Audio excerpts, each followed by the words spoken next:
నమస్తే. ఇది కథ కాదు జీవితం కార్యక్రమానికి స్వాగతం.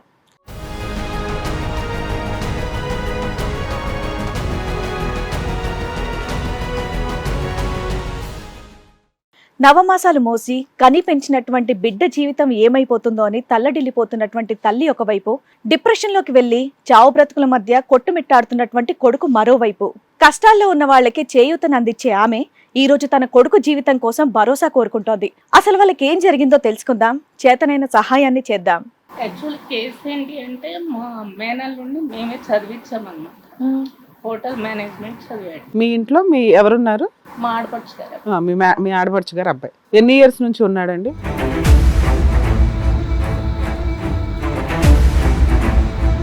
పేరెంట్స్ కి చెప్పొస్తానని సమ్మర్కి వెళ్ళాడు. వెళ్ళిన ఆయన మ్యారేజ్ ఫిక్స్ ఏ సంవత్సరం అండి ఇది? ఇది 16 లో. అతని పెళ్లి టైంకి అతని ఏజ్ ఎంత? చాలా చిన్న. 22 years. అంత చిన్న అబ్బాయికి ఎందుకు పెళ్లి చేశారు? వాళ్ళ మదర్ చేసింది, చేసుకున్నాడు. చదువు అప్పుడే కంప్లీట్ అయ్యిందండి. అంత చిన్న పిల్లోడికి పెళ్లి అవసరం ఏంటి?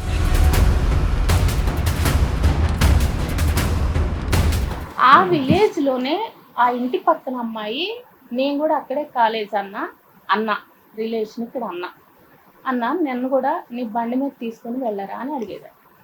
అమ్మాయి వాళ్ళ మదర్ కూడా పిలిచి బండి ఎక్కించి పంపించారు.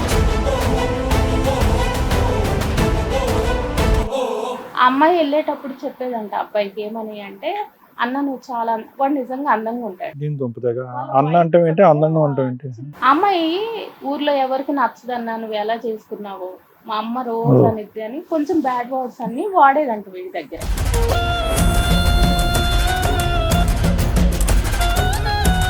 రోజు ఈవినింగ్ ఫోన్ చేసి నాకు కడుపులో నొప్పిగా ఉందన్న, కొంచెం మీ ఇంటికి వస్తాను, నేను మీ ఇంటికి వచ్చి టీ పెట్టుకొని తాగి కాసేపు రెస్ట్ తీసుకుందాం అనుకుంటుంటే రారా బుజ్జి అని చెప్పాడు. ఒక 1 week వెళ్ళిందంట. అమ్మాయికి హెల్త్ కొద్దిగా ఏదో బాగాలేక అమ్మాయి వాళ్ళ అమ్మ ఇంట్లో అబ్బాయి ఒక్కడే ఉన్నాడు. అప్పటికి పిల్లలమ్మ వాళ్ళకి లేరండి. సో ఈ అమ్మాయి టీ కావాలన్న టైంకి అక్కడ భార్య అయితే లేదు. అలా ఇద్దరు దగ్గర అయిపోయి ఒక లెవెల్కి వెళ్ళిపోయి ఏది అన్నా చెల్లెలు అనుకుంటూనే రూమ్స్ కి వెళ్ళడము, ఫోటోలు, బీభత్సమైన వీడియోలు తీసుకున్నారు, రకరకాల వీడియోలు. ఇంకా ఎంతకాలం ఈ ప్రయాణం బాగానే 1 year పైన నడిచిందంట. ఒకరోజు అమ్మాయి చెప్పిందంట, మీ ఆవిడని నీకు పిల్లలు కాలేదు కదా, నీ భార్య నొప్పించు, లేకపోతే నేను నా దగ్గర ఇన్ని వీడియోస్ ఉన్నాయి, ఇవన్నీ బయట పెట్టేస్తాను, 2-3 లక్షల డబ్బులు తీసుకున్నాను. అమ్మాయి వాళ్ళ అమ్మ, తల్లి కూతురు ఇద్దరికి తెలుసు ఆ విషయం. 21 లో షాప్ పెట్టాడు, 22 దాకా రిలేషన్ నడిపించాడు, 23 లో విషయం బయటపడిందా జనాలకి?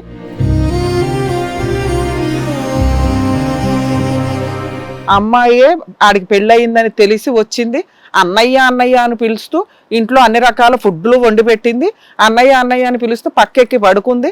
సంవత్సరం పాటు వాళ్ళిద్దరికి ఫిజికల్ రిలేషన్ ఉంది. ఇదిగోండి ఫోటోలు. అయితే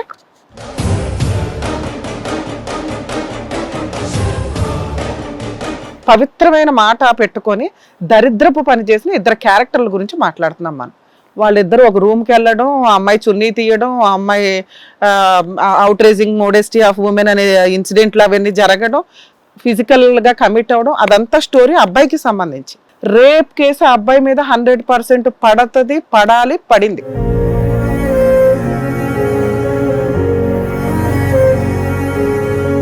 ఈ కేసుతో నేను చాలా సార్లు సఫర్ అయ్యి ఒకసారి సూసైడ్ కూడా అటెంప్ట్ చేశాను. నేను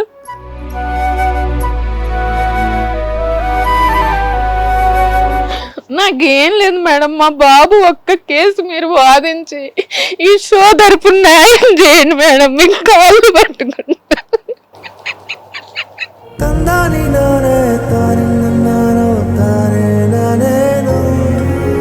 ఈ కార్యక్రమంలో మనతో పాటు ఉన్నారు ప్రముఖ హైకోర్టు అడ్వకేట్ రమ్యాకుల గారు. నమస్తే మేడం. నమస్తే. ప్రముఖ సైకియాట్రిస్ట్ డాక్టర్ కళ్యాణ్ చక్రవర్తి గారు. నమస్తే సార్. నమస్తే. ప్లీజ్ కూర్చోండి. కూర్చోండి రండమ్మా. నమస్తే, కూర్చోండి.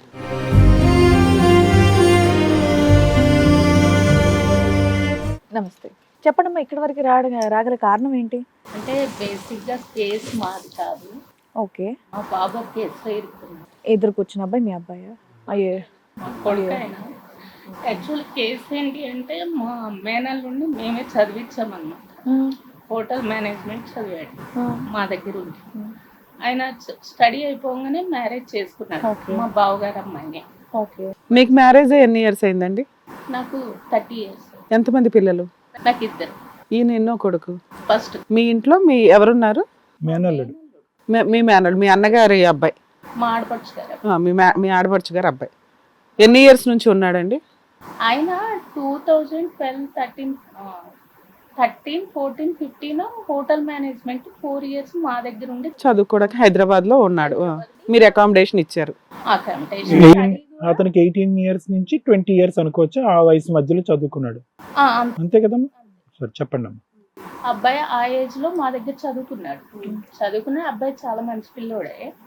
సో అబ్బాయి చదువు అయిపోగానే వాళ్ళది విలేజ్. అదే అప్పుడులో హైదరాబాద్ లో ఎవరైనా ఉంటే చుట్టాలు ఇళ్ళకి వచ్చి అక్కడే ఉండి చదువుకుంటూ ఉండేవాళ్ళు. ఓకే. మేనమామ కాబట్టి మా దగ్గరే ఉన్నాడు అబ్బాయి. చదువు అయిపోయింది. అబ్రాడ్ జాబ్ సర్చింగ్ కూడా వచ్చింది. అబ్రాడ్ లో జాబ్ కూడా ఆయనకి ఓకే అయింది. పేరెంట్స్ కి చెప్పొస్తానని సమ్మర్కి వెళ్ళాడు. వెళ్ళిన ఆయన మ్యారేజ్ ఫిక్స్ చేసుకున్నాడు. ఇది 16 లో. ఆయన 13, 14, 15 స్టడీ అయిపోయింది. 16 లో మ్యారేజ్ అయింది. మ్యారేజ్ చేసుకున్నాడు. మ్యారేజ్ చేసుకున్న తర్వాత ఇక మ్యారేజ్ చేసుకున్న వాళ్ళిద్దరు బాగానే ఉన్నారు. అమ్మాయి అప్పటికి ఎడ్యుకేషన్ అవ్వలేదు. అమ్మాయి కూడా బీటెక్ 2nd year చదువుతుంది. అతని పెళ్లి టైంకి అతని ఏజ్ ఎంత? చాలా చిన్న. 22 years. అంత చిన్న అబ్బాయికి ఎందుకు పెళ్లి చేశారు? వాళ్ళ మదర్ చేసింది, చేసుకున్నాడు. ఇంకా మేము అడిగాము అరేంజ్డ్ మ్యారేజ్. మేము అబ్జెక్షన్ చేసాము. బేసిక్ గా నేను ఆ అవేర్నెస్ ప్రోగ్రామ్స్ లో సార్ తో కూడా నేను ప్రోగ్రామ్ చేశాను. మహాత్మా గాంధీ యూనివర్సిటీ నుంచి మనది చేశాను. సార్ దగ్గరికి కూడా తీసుకొచ్చాను. నాకు ఇష్టం లేకుండే పెళ్లి, మా సార్కి ఇష్టం లేక అబ్జెక్షన్. చదువు అప్పుడే కంప్లీట్ అయ్యిందండి. అంత చిన్న పిల్లోడికి పెళ్లి అవసరం ఏంటి? కెరియర్ లో సెటిల్ అవ్వాలి అనే చూస్తాం కదా. ఎవరన్నా ఏం పని చేస్తున్నాడు అబ్బాయి అని అడుగుతారుగా సంబంధం ఇచ్చిన వాళ్ళు. వాళ్ళకి వీళ్ళకి తెలిసే చేసుకున్నారు, సొంత మేనమామ కూతురు. మరి ఎవరు పోషిస్తారని? ఓకే, అత్తగారి ఇంట్లో ఉంటది. అట్లా కూడా ఏం కాదు. అబ్బాయి అబ్రాడ్ వెళ్ళి జాబ్ చేస్తాడు. ఈ అమ్మాయి బీటెక్ 2 years కంప్లీట్ అయినాక ఇద్దరు బయట వెళ్ళి సెటిల్ అవ్వాలనేది మ్యారేజ్ అప్పుడు థాట్. అది ఓకే. వాళ్ళ అమ్మాయి ఎందుకు చేస్తా అనుకుంది మనకు అసలు ఇష్యూ తెలియదు. కొద్దిగా మేము ఆర్గ్యూ చేసినా ఆమె పట్టించుకోలేదు. సరే వాళ్ళది వాళ్ళ ఇంటి పర్సనల్ కాబట్టి మేము కూడా లైఫ్ తీసుకున్నాం. పెళ్ళి అయిపోయింది. అబ్బాయి అబ్రాడ్ వెళ్ళాడు. 1.5 year ఏమో అక్కడ ఉన్నాడు. ఈ లోపల అమ్మాయిది బీటెక్ అయిపోయింది. అమ్మాయి కూడా హాస్టల్లో ఉండి చదువుకుంది. ఆ అమ్మాయి చదువుకోగానే అబ్బాయి హైదరాబాద్ వచ్చేసాడు. వచ్చేసి ఇక్కడ హోటల్స్ లో జాబ్ చేస్తున్నారు. ఇద్దరు బాగున్నారు, చాలా అండర్స్టాండింగ్, మంచి పేరు అన్నమాట. సరే చిన్న వయసులో చేసిన వాళ్ళు అర్థం చేసుకుని హ్యాపీగా ఉంటున్నారు కాబట్టి ఎవరు ఇన్వాల్వ్ కాలేదు. వాళ్ళిద్దరు బాగున్నారు. దాని తర్వాత కరోనా వచ్చింది. ఆ టైంలో హోటల్ మేనేజ్మెంట్ జాబ్లన్నీ క్లోజ్ అయ్యాయి. ఆ టైంలో ఆయన విలేజ్కి వెళ్ళిపోయాడు. వాళ్ళ మదర్ వాళ్ళ ఇంటికి, తల్లిదండ్రుల దగ్గర ఉన్నాడు. ఆ టైంలో వాళ్ళకి వచ్చిన థాట్ ఏంటంటే మళ్ళీ హోటల్స్ ఓపెన్ అయ్యి జాబ్ చేసి ఇంత రిస్క్ ఎందుకు, మాకే దగ్గరలో ఏదన్నా నువ్వు బిజినెస్ పెట్టుకొని ఒక కిరాణా షాప్ పెట్టుకున్నాం. ఓకే. ఏ ఊర్లో అమ్మా? కరీంనగర్ లో పెట్టు. కరీంనగర్ లో కిరాణా షాప్ పెట్టాడు సార్. మేము వాడు ఒక్కడేనా వాళ్ళకి? 3 అబ్బాయిలు 1 అమ్మాయి. ఓకే. వేరే కంట్రీలో సెటిల్ అవుదాం అనుకున్న వాళ్ళు కరీంనగర్ లో కిరాణా షాప్ పెట్టుకున్నారు. కిరాణా షాప్ పెట్టుకున్నప్పుడు ఇక మాతో కొంచెం నేను ప్రతిరోజు ఎడ్యుకేషన్ గురించి ఇలా చెప్తున్నాను కాబట్టి కొద్దిగా మమ్మల్ని కట్ చేశారు వాళ్ళు. కట్ చేసిన మీనింగ్ రీజన్స్ కాదు, జస్ట్ వర్డ్స్ అంటే రిలేషన్ కట్ చేశారు. నార్మల్ గా కట్ చేశారు. అంటే మీరు చదివించవచ్చు కదా అని మాట మీరు అన్నారు, పై చదువులు పంపించచ్చు అన్నారు. కిరాణా షాపులు ఇవన్నీ ఎవరు చేస్తారు ఈ రోజు? అదే అంత చదువుకున్న వాళ్ళు చదువుకుని ఇద్దరు జాబ్ చేస్తున్నారు. అసలు మీరు ఇక్కడ ఎందుకు ఉంటున్నారని నేను ఆర్గ్యుమెంట్ చేస్తున్నాను. ఈ ఫంక్షన్స్ అట్లా కలిసి మీరు మంచి గురించి చెప్పినా కానీ వాళ్ళకి చెడుగా అనిపించింది. ఇక్కడ ఉండి చదువుకున్నాడు, ఫారెన్ కి వెళ్ళేసి వచ్చాడు. అమ్మాయికి కూడా చాలా సార్లు చెప్పాను, ఇది రైట్ కాదు, నువ్వు బీటెక్ స్టూడెంట్వి, నువ్వెందుకు అసలు నీ రిజ్యూమ్ పంపించు, నేను మాట్లాడతాను, నేను జాబ్. అమ్మాయికి మోటివేట్ చేసి అబ్బాయికి చేశాను. చేసినప్పుడు వాళ్ళు చెప్పేది వినేవాళ్ళు, ఆన్సర్ చేసేవాళ్ళు కాదు. కొన్ని రోజుల తర్వాత మా హస్బెండ్ ఏంటంటే వాళ్ళ నాలెడ్జ్ ఎంత ఉందో అంతే తీసుకుంటారు, నువ్వెందుకు చెప్పాలా, మంచి ప్రతిరోజు ఎమ్మట పడతావు ఎందుకు, ఇది ఒక జాబ్ అని. కానీ కొంచెం ఈయన అరిసారు నన్ను. నేను అప్పటి నుంచి వాళ్ళకి లేని దూరద మనకెందుకు అనేది మీ ఆయన ఉద్దేశం ఒక రకంగా. పైగా మీరు చెప్తున్న వాళ్ళ ఆడపడుచు ఫ్యామిలీ వాళ్ళు అసలు మామూలుగానే వినరు వద్దని చెప్తే కొంచెం మీ ఆయన కొంచెం జాగ్రత్త చెప్పారు మీకు. చెప్పి వద్దు ఇంకెప్పుడు కూడా వాళ్ళు కనిపించారనుకో ఈ తెలంగాణ సాంప్రదాయం ప్రకారం బాగా రెస్పెక్ట్ ఉంటుంది ఆడపిల్లలకి, అదే మెయింటైన్ చేయలేదు. అంతకు మించి నువ్వు ఏం మెయింటైన్ చేయదు. వాళ్ళకి వెళ్ళినప్పుడల్లా మీరు చదవండి, లేకుంటే ఇక్కడ స్కూల్ చదివే వాళ్ళని తీసుకొచ్చి గురుకుల్లో జాయిన్ చేయడం ఈ వేరే వాళ్ళకి చేయి, కానీ మా ఫ్యామిలీలో చేయదు. అదే నేను అనేది అదే. నేను అలా చేసేదాన్ని, అందరికి నవోదయ రాయించడం, గురుకులు మీరు చెప్పేది బయట వాళ్ళు వింటారు కానీ ఇప్పుడు మీరు చెప్తున్న రిలేషన్ లో కష్టం లేండి. ఓకే, ఈయన అదే నాకు చెప్పండి అమ్మా, చెప్పండి. చెప్పొద్దండి, అలా చెప్పొద్దండి. వాళ్ళు కిరాణా షాప్ పెట్టుకొని బాగానే ఉన్నారు. బాగున్నారా ఎలా ఉన్నారు మాకు తెలియదు మేడం. కిరాణా షాప్ అయితే పెట్టుకున్నారు, ఉంటున్నారు కరీంనగర్లో. ఈ లోపల ఏమైందంటే మాకు ఒక ఫ్రెండ్ ద్వారా ఈ మాల్గూడమ్స్ లో జాబ్స్ పడ్డాయి, రైల్వేలో అప్లై చేసుకోమని చెప్పారు. మా బాబుకి అప్లై చేశాం. నాకు ఇక్కడ వాడి మీద చదువుకున్నోడు కిరాణా షాప్ అనే బాధ ఎక్కువ ఉండేది నాకు. అతను బాధపడుతున్నాడమ్మా. ఒకటి నేను మిమ్మల్ని అడగలను, అతను పడట్లా, వాళ్ళ అమ్మా నాన్న పడట్లా, మీ ఆయన పడట్లా, మీకు ఎందుకు అమ్మా? కాదు కానీ నేను ఒక్కదాన్నే. ఎవరి గురించి బాధపడ్డారు అంటే మీరు మీ కళ్ళెదురుగుంటా చదివించారు కాబట్టి ఆ అబ్బాయికి ఇది కరెక్ట్ జాబ్ కాదని మీరు ఫీల్ అవుతున్నారు, కానీ మీరు తప్ప ప్రపంచంలో ఎవరు ఫీల్ అవ్వట్లేదు అన్నది ఇక్కడ ట్విస్ట్ కదా. సరే చెప్పండి. నేను ఒక్కదాన్నే. సో బాబుకి అప్లై చేశారు, ఆ అబ్బాయిని కూడా అప్లై చేశారా? చెప్పినాక కూడా మేడం చెప్పినాక కూడా దొంగసాటుగానే వాళ్ళకి ఫోన్ చేసి మీరు కిరాణా షాప్ వద్దు, అప్లై చెయ్యి, నీకు నేను సపోర్ట్ చేస్తా, ఏదున్నా నేను చూసుకుంటా, ఇవన్నీ సలహాలు ఇచ్చేదా. మీ సన్ లాగే ఆల్మోస్ట్ అబ్బాయి. అదే ప్రేమ ఉండేది కూడా. ఏ సంవత్సరంలో అమ్మా అప్లై చేసింది? ఇది 2021లో మేడం చేసాము. అది అప్రూవల్ వచ్చింది, బట్ అది గూడమ్స్ లో టెంపరరీ అది పర్మనెంట్ తీసుకోరు. అది ఆ ప్రాసెస్ జరుగుతుంది. దాని ట్రైనింగ్స్ అనేది ఇచ్చారు. ఆ ట్రైనింగ్ పీరియడ్ లో అంతకంటే ముందు ఇది ఒక స్టోరీ. ఈ అబ్బాయి కిరాణా షాప్ పెట్టేటప్పుడు విలేజ్ నుంచి కొద్ది రోజులు సిటీకి వచ్చాడంట. ఏది ఆ విలేజ్ లోనే ఆ ఇంటి పక్కన అమ్మాయి, నేను కూడా అక్కడే కాలేజ్ అన్న రిలేషన్ ఇక్కడ అన్న నన్ను కూడా నీ బండి మీద తీసుకొని వెళ్ళరా అని అడిగేది. అమ్మాయి వాళ్ళ మదర్ కూడా పిలిచి బండి ఎక్కించి పంపించి. అమ్మాయి ఏజ్ ఎంత? అమ్మాయి ఏజ్ 21-22 ఇయర్స్ ఉంటాయి అమ్మాయికి. సరే వీళ్ళిద్దరు అలా వెళ్ళి, మాకు అసలు ఆ స్టోరీ ఎప్పటికీ తెలియదు. ఇదంతా జాబ్ వచ్చిన తర్వాతేనమ్మా? సారీ మిమ్మల్ని ఇంటరప్ట్ చేయ. జాబ్ వచ్చిన తర్వాతేనా? జాబ్ రాకముందే ఓకే, రాకముందే ఈ కిరాణా షాప్ లో ఉన్నప్పుడు ఇది ఉండేది. ఆ అమ్మాయి వెళ్ళేటప్పుడు చెప్పేదంట అబ్బాయికి ఏమని అంటే, అన్న నువ్వు చాలా, వాడు నిజంగా అందంగా ఉంటాడు. దీని దుంపుతాగా అన్న అంటే ఏంటి, అందంగా ఉంటాం ఏంటి? చిన్నగా అమ్మాయి కొద్దిగా నార్మల్ గా ఉంటది, మంచి గ్లామర్ కాదు, మంచి బుద్ధిమంతురాలు. అమ్మాయి ఊర్లో ఎవరికి నచ్చదన్నా నువ్వు ఎలా చేసుకున్నావు, మా అమ్మ రోజు అనిద్ది అని కొంచెం బ్యాడ్ వర్డ్స్ అన్ని వాడేదంట వీడి దగ్గర. అన్నా నువ్వైతే బాగున్నావు, వదిన బాగాలేదు, ఆ అమ్మాయిని ఎందుకు చేసుకున్నావు, ఇంకెవరైనా మంచి వాళ్ళు వచ్చేవాళ్ళని, కానీ ఎప్పటికప్పుడు ఫిట్టింగ్ పెడుతూ ఉండేది. అట్లా ఒక 3-4 టైమ్స్ జర్నీ చేశారు. 4th టైం వచ్చేసరికి నాకు ఈ స్టోరీ వాడు చెప్పింది. మా అల్లుడు నాకు ఎలా నాకున్న ఫ్రీడమ్ తో రోజు ఏడుస్తూ ఇలాంటి సిచ్యువేషన్ ఎందుకు తెచ్చావు అన్నప్పుడు స్టోరీ ఎలా మొదలైందంటే అతను చెప్పిన స్టోరీ ఇది. నాకు సిచ్యువేషన్ చెప్పండి. రోజు ఈవినింగ్ ఫోన్ చేసి, నాకు కడుపులో నొప్పిగా ఉందన్న, కొంచెం మీ ఇంటికి వస్తాను, నేను మీ ఇంటికి వచ్చి టీ పెట్టుకొని తాగి కాసేపు రెస్ట్ తీసుకుందాం అనుకుంటుంటే రారా బుజ్జి అని చెప్పాడు. ఇంకా వచ్చిన తర్వాత ఈయన ఆ ఇంట్లో ఎవరెవరు ఉంటారు? ఆ అబ్బాయి అలా ఆవిడేనా? వాళ్ళ భార్య ఉంటారు. అమ్మాయి ఏ జాబు చేయదు, ఇంట్లోనే ఉంటది. లేదు, ఆ టైంలో వాళ్ళ అమ్మగారి ఇంటికి వెళ్ళి ఎన్ని రోజులు? ఒక 1 వీక్ వెళ్ళిందంట. అమ్మాయికి హెల్త్ కొద్దిగా ఏదో బాగాలేక అమ్మాయి వాళ్ళ అమ్మ ఇంట్లో అబ్బాయి ఒక్కడే ఉన్నాడు. అప్పటికి పిల్లలమ్మా వాళ్ళకి లేరండి. సో ఈ అమ్మాయి టీ కావాలన్న టైంకి అక్కడ భార్య అయితే లేదు. ఇంకా అమ్మాయి వచ్చిందంట, వచ్చి టీ పెట్టుకొని తాగమని వీడి చెప్పి షాప్ కింద ఉంటే కింది వేరే ప్లేస్ కి షాప్ కి వెళ్ళంట. వచ్చేసరికి వంట చేసి అక్కడ వెజిటేబుల్స్ అన్ని తీసుకొని అమ్మా అమ్మాయిది పక్కిల్లే కదమ్మా, మీరు చెప్పిన దాని ప్రకారం పక్కింటి పిల్ల అన్నయ్య అని బైక్ ఎక్కుతూ ఉండేది అన్నారు.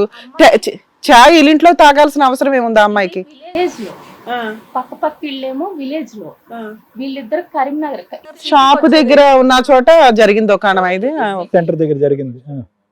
అక్కడ అమ్మాయి కరీంనగర్ లో చదువుతుంది, హాస్టల్లో, అక్కడ హాస్టల్లో ఉంటుంది. సరే వంట చేసి పెట్టింది చెప్పండి. వీళ్ళిద్దరు అటు ఇటు తిరుగుతా ఉంటారు బైకుల మీద. అయితే తిరగడము, ఇంకా అలా అలా ఇద్దరు దగ్గర అయిపోయి ఒక లెవెల్ కి వెళ్ళిపోయి అన్నా చెల్లెలు అనుకుంటూనే రూమ్స్ కి వెళ్ళడము, ఫోటోలు, బీభత్సమైన వీడియోలు తీసుకున్నారు, రకరకాల వీడియోలు. ఇంకా ఎంతకాలం ఈ ప్రయాణం బాగానే 1 year పైన నడిచిందండి. ఓకే, అక్కడ వరకు అబ్బాయి వరకు క్యారెక్టర్ అలా ఉంది. ఇందులో ట్విస్ట్ ఏముంది? వాళ్ళు అలా ఆవిడ అలా అమ్మ చూసుకుంటారు. ఇందులో ఇది అయిపోయింది. ఇంట్లో తెలిసిపోయింది మేడం. ఒక రోజు అమ్మాయి చెప్పిందంట, మీ ఆవిడని నీకు పిల్లలు కాలేదు కదా, నీ భార్యని ఒప్పించు, లేకపోతే నేను నా దగ్గర ఇన్ని వీడియోస్ ఉన్నాయి, ఇవన్నీ బయట పెట్టేస్తాను, ఒక 2-3 లక్షలు డబ్బులు తీసుకున్నాను. అమ్మాయి వాళ్ళ అమ్మ తల్లి కూతురు ఇద్దరికి తెలుసు ఆ విషయం. తీసుకున్నారంట. అది కూడా వీడు చెప్పట్లేదు. వీడు అప్పులు చేసి ఫ్యామిలీ మెంబర్స్ అందరికి షాపు లాస్ అవుతుంది ఇవన్నీ చెప్పాడు. మదర్కి అదే, మేనమామకి అదే, భార్యకి అదే చెప్తున్నాడు. కానీ ఈ అమ్మాయి 21 లో షాప్ పెట్టాడు, 22 దాకా రిలేషన్ నడిపించాడు, 23 లో విషయం బయటపడిందా జనాలకి? 22 లోనే 1 year బయటపడింది. అని బయటపడిన తర్వాత ఏమైందంటే, ఫస్ట్ వాళ్ళ పేరెంట్స్ కు తెలీదు, నువ్వు కనుక చెప్పావంటే నేను చచ్చిపోతా. అది కొద్ది రోజులు, 1 నెల రోజులు బ్లాక్ మెయిల్ చేశారు. ఆ ఇష్యూ మా దాకా రాలేదు. ఎన్ని లక్షలు ఇచ్చాడమ్మా? ఒక 2-3 లక్షలు ఇచ్చానని చెప్పాడు. నాకు చెప్పడం అయితే 2-3 లక్షలు అమ్మాయికి ఖర్చు పెట్టాను నేనని చెప్పాడు. అది అయిపోయింది. ఆ తర్వాత వాళ్ళ సొంత మామ ఉన్నాడు కదా, భార్య తండ్రి, ఆయన దృష్టికి వెళ్ళినప్పుడు ఆయన నాకు ఫోన్ చేసేసి, వీడు ఇక్కడ ఉండడానికి లేదమ్మా, నువ్వు నాకు ఒక కూతురు లాంటిదని, వీడిని ఎట్లన్నా సేవ్ చేయి, నా బిడ్డ జీవితంలో ఇట్లా అవుతుంది, ఒక అమ్మాయికి ఇలా తిరుగుతున్నాడని ఒక నైట్ మాకు కాల్ చేసి, మీకా మీ హస్బెండ్కా? మా హస్బెండ్కి నాకు ఇద్దరికి మాట్లాడాడు ఒకే రోజు. మేమేమమ్మా వారేమన్నారంటే, ఎందుకు వాళ్ళ అమ్మా నాన్న పట్టుకొని కాలర్ పట్టుకొని మాట్లాడుకోవచ్చు కదా. అది జరిగినాకే వాళ్ళ అమ్మా నాన్నకి చెప్పి వాళ్ళని పిలిపించుకొని, వాళ్ళ అమ్మా నాన్న ముందల అల్లుడిని తిట్టాల్సిన తిట్టి, అల్లుడు తల్లిని తిట్టాల్సిన తిట్టి, అయినా మారలేదని మీ దాకా వచ్చి దగ్గరికి పంపించారు. మా వారు ఏం చేశారంటే, సరే ఇక్కడికి తీసుకొచ్చుకొని వాడిని ఎటన్నా స్టడీ చదువుకున్నాడు కదా, పాస్పోర్ట్ కిరాణా షాప్ ఎత్తేసారా?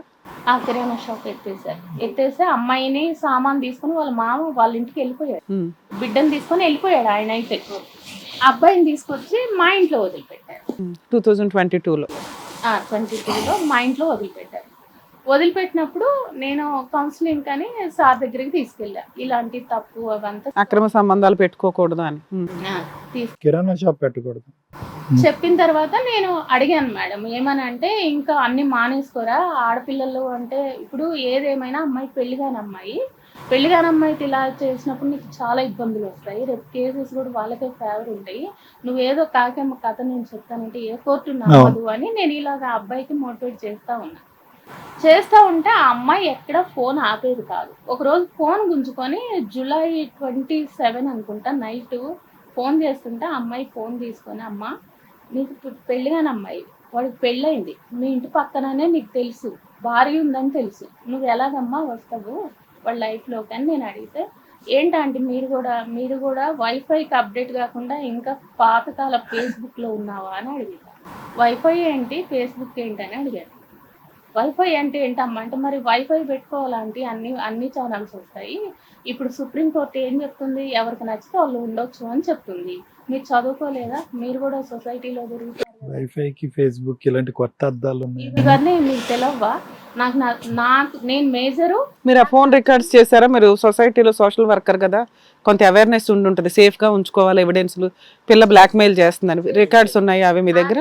రికార్డ్స్ అన్ని రికార్డ్ చేశాను మేడం. ఆ రోజు చేసిన తర్వాత 1 గంట ఫోన్ ఆపితే 29 సార్లు మిస్డ్ కాల్ చేసింది అమ్మాయి.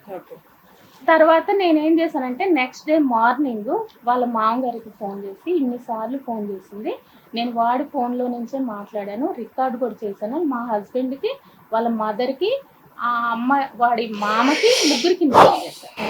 వాళ్ళ మామ ఏం చెప్పాడంటే, నీ అల్లుడు జోలికి రానని నాకు ఒక లెటర్ రాసి ఇచ్చిందమ్మా, నేను వాళ్ళ తల్లిదండ్రులకు చెప్దామంటే పెళ్లిగాని అమ్మాయి అని ఆలోచిస్తున్నావు, ఇక్కడ నువ్వు కూడా అదే చెప్తున్నావు కదా, పెళ్లిగాని అమ్మాయి లైఫ్ నాశనం చేయదు, వీడు కరెక్ట్ ఉంటే మనకెందుకు అమ్మాయితో నువ్వు అంటున్నావు, ఎట్లా మరి దీని సొల్యూషన్ ఏంటంటే, సరే అండి మీరు 2 రోజులు ఆగండి బావగారు, ఏం చేద్దామంటే నేను వస్తా కరీంనగర్, ఆ అమ్మాయిని ముందు బెదిరిస్తే మనల్ని ఏమన్నా బ్లాక్మెయిల్ చేస్తాను, ఈ అబ్బాయి వాళ్ళ అమ్మని వాళ్ళ మదర్ని తీసుకొని రమ్మని, మీ కూతురు ఇవన్నీ చేస్తుంది, మీ అమ్మాయిని మీరు షేర్ చేసుకోమని చెప్పేసి వాళ్ళ అమ్మాయిని వాళ్ళ హ్యాండ్ ఓవర్ చేసి మనం ఎటోళ్ళు మాకు వెళ్ళిపోదాం, నీ అల్లుడిని నువ్వు తీసుకెళ్ళిపో, నా ఇంట్లో ఉంటే నాకు ప్రాబ్లం అయితే అని చెప్పాను నేను. అన్న తర్వాత సరే నా ఇంటికి ఎందుకమ్మా, నా బిడ్డ జీవితం నాశనం అయింది కదా, వాళ్ళ తల్లిదండ్రులకి అప్పచెప్తామని అన్నారు. వాళ్ళు ఏమైనా కేసులు ఫైల్ చేశారా అబ్బాయి వాళ్ళ భార్య వాళ్ళు? 498 ADVC అబ్బాయి భార్య ఎక్కడ ఏం వేయలేదా? ఈ అమ్మాయి ఓకే, ఇంకా అక్కడ దాకా రాలా మీరు? ఓకే. అయితే ఇంకా ఆ రోజు అది జరిగింది మేడం. అది జరిగిన తర్వాత మేము నైట్ రేపు పొద్దున్న నేను కరీంనగర్ వస్తున్నానని చెప్పాను. ఆయన మరి ఈ రోజు ఈవినింగ్ ఏం జరిగిందో, ఆయన ఎక్కడ హర్ట్ అయిందో మనకు తెలియదు. వాళ్ళ మామగారు డైరెక్ట్ వాళ్ళ తోటకి వెళ్ళి ఆ సర్పంచ్ని పిలిచేసి ఈ ఫొటోస్, వీడియోస్, ఈ లెటర్ రాసి ఇచ్చింది ఇవన్నీ చూపించేశారు. ఎవరికి? అమ్మాయి వాళ్ళ ఊరెళ్ళి. ఆ అమ్మాయి వాళ్ళ ఊరు వెళ్ళి, ఆ అమ్మాయి వాళ్ళ ఊరు ఈ అబ్బాయి వాళ్ళ ఊరు ఒకటే ఒకటే వీధి. అతను ఆ సర్పంచ్ కూడా ఒక హాఫ్ అన్ అవర్ లో తల్లిదండ్రులను పిలిచి ఈ ఫోటోలు ఇవన్నీ మీవే కదా, మీ అమ్మాయి ఈ బాగోతాలు ఉన్నాయని అన్ని చూపించాడు. చూపించి వాళ్ళకి మీ అమ్మాయిని మీరు వెళ్ళి తెచ్చుకోండి అంటే రేపు తెల్లారి పొద్దున పోయి వాళ్ళ అమ్మాయిని వాళ్ళు తీసుకొచ్చుకున్నారు. ఆడికి ఇంకా అది క్లోజ్ అయ్యింది అనుకున్నాం మేము అనుకోవడం. ఇక్కడ ఏమైందంటే కరెక్ట్ మళ్ళీ ఆ అమ్మాయి ఏం చేసిందంటే వాళ్ళు ఫోన్ తీసేసుకొని వాళ్ళ పిల్లని వాళ్ళు ఒక చుట్టాలింటి దగ్గర పెట్టారు. కానీ చుట్టాలింటి కాడ ఫోన్ నుంచి వీటికి కంటిన్యూ అయింది. ఆ ఫోన్ ని బాత్రూమ్ లో పెట్టుకోవడము, సోపుల కింద పెట్టుకో ఏదో ఒక విధంగా ఎత్తేవాడమ్మా మీ వాడు ఫోన్ ఎత్తి మాట్లాడేవాడు కానీ మా ముందు మాట్లాడేవాడు కాదు. మేము కూడా కొంచెం మీ దగ్గర ఉన్నాడనే భయం తప్ప మీ వాడికి కూడా ఫీలింగ్ ఉందిగా. ఫీలింగ్ ఉంది. అతను మాట్లాడేవాడు. అమ్మా ఇప్పుడు మీరు ఎప్పుడైతే నెక్స్ట్ రోజు కరీంనగర్ వస్తాను అన్నారో మీ మేనల్లుడు వాళ్ళ మామగారు అమ్మాయి వాళ్ళ ఊరెళ్ళి వీళ్ళని వాళ్ళని పిలిపించి పంచాయతీ పెట్టారు. అక్కడ ఉన్న డిస్కషన్ ఏంటి, ఇంకోసారి అమ్మాయి మాట్లాడొద్దు, అమ్మాయి ఫోన్ తీసేయండి, ఎవరి లైఫ్ వాళ్ళు అని డిసైడ్ చేసి ఉంటారు మీరు చెప్తున్న స్టోరీ ప్రకారం. అక్కడ మళ్ళీ అమ్మాయి ఎక్కడికో వెళ్ళింది, అక్కడ ఫోన్ పట్టుకుని సీక్రెట్ గా ఇతనికి ఫోన్ చేస్తుంది. ఆ ఫోన్ చేసే టైంకి అబ్బాయి మీ ఇంట్లోనే ఉన్నాడా? మా ఇంట్లో. మీ ఇంట్లో ఎన్ని మంత్స్ ఉన్నాడమ్మా అతను? దాదాపు 6 months ఉన్నాడు. ఓకే, 6 months ఉన్నాడు.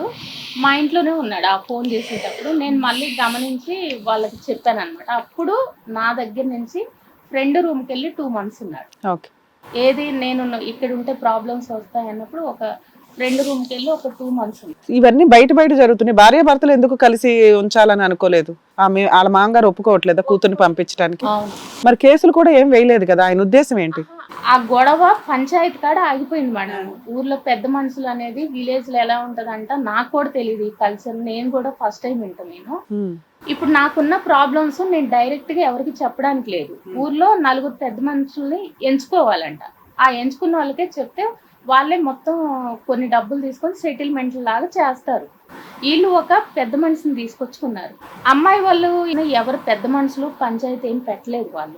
వాళ్ళు ఏం చేశారంటే డైరెక్ట్ గా ఈ పెద్ద మనిషిని ఎవరి ద్వారా పెట్టుకున్నారు, ఈ సొంత భార్య ఆ అమ్మాయి లైఫ్ ఆ అమ్మాయి చూసుకుంటది, నా భార్య నాకు పంపించండి నేను బాగానే చూసుకుంటే ఇది వరకు ఇట్లాగంటే పిల్ల తండ్రి ఏమన్నాడంటే నాకు మేనల్లుడు నమ్మి ఇచ్చాను, నువ్వు నమ్మకంగా ఉండి ఇంత మోసం చేసినప్పుడు రేపు నిర్దాక్షిణం వదిలేసేయటాన్ని వెళ్ళిపోయావు అనుకో, నా బిడ్డ పరిస్థితి ఏంటి? పిల్లలైతే ఇప్పుడు అనుకో అమ్మాయి 26 years, నువ్వు ఏదన్నా చేస్తే నాకు డైవర్స్ ఇచ్చేయి, నా బిడ్డకి నేను అబ్రాడ్స్ పంపించేసుకుంటాను. అమ్మాయి బీటెక్ చదువుకుంది, నేను నమ్మను అనేది ఆయన మామగారు ఆర్గ్యుమెంట్.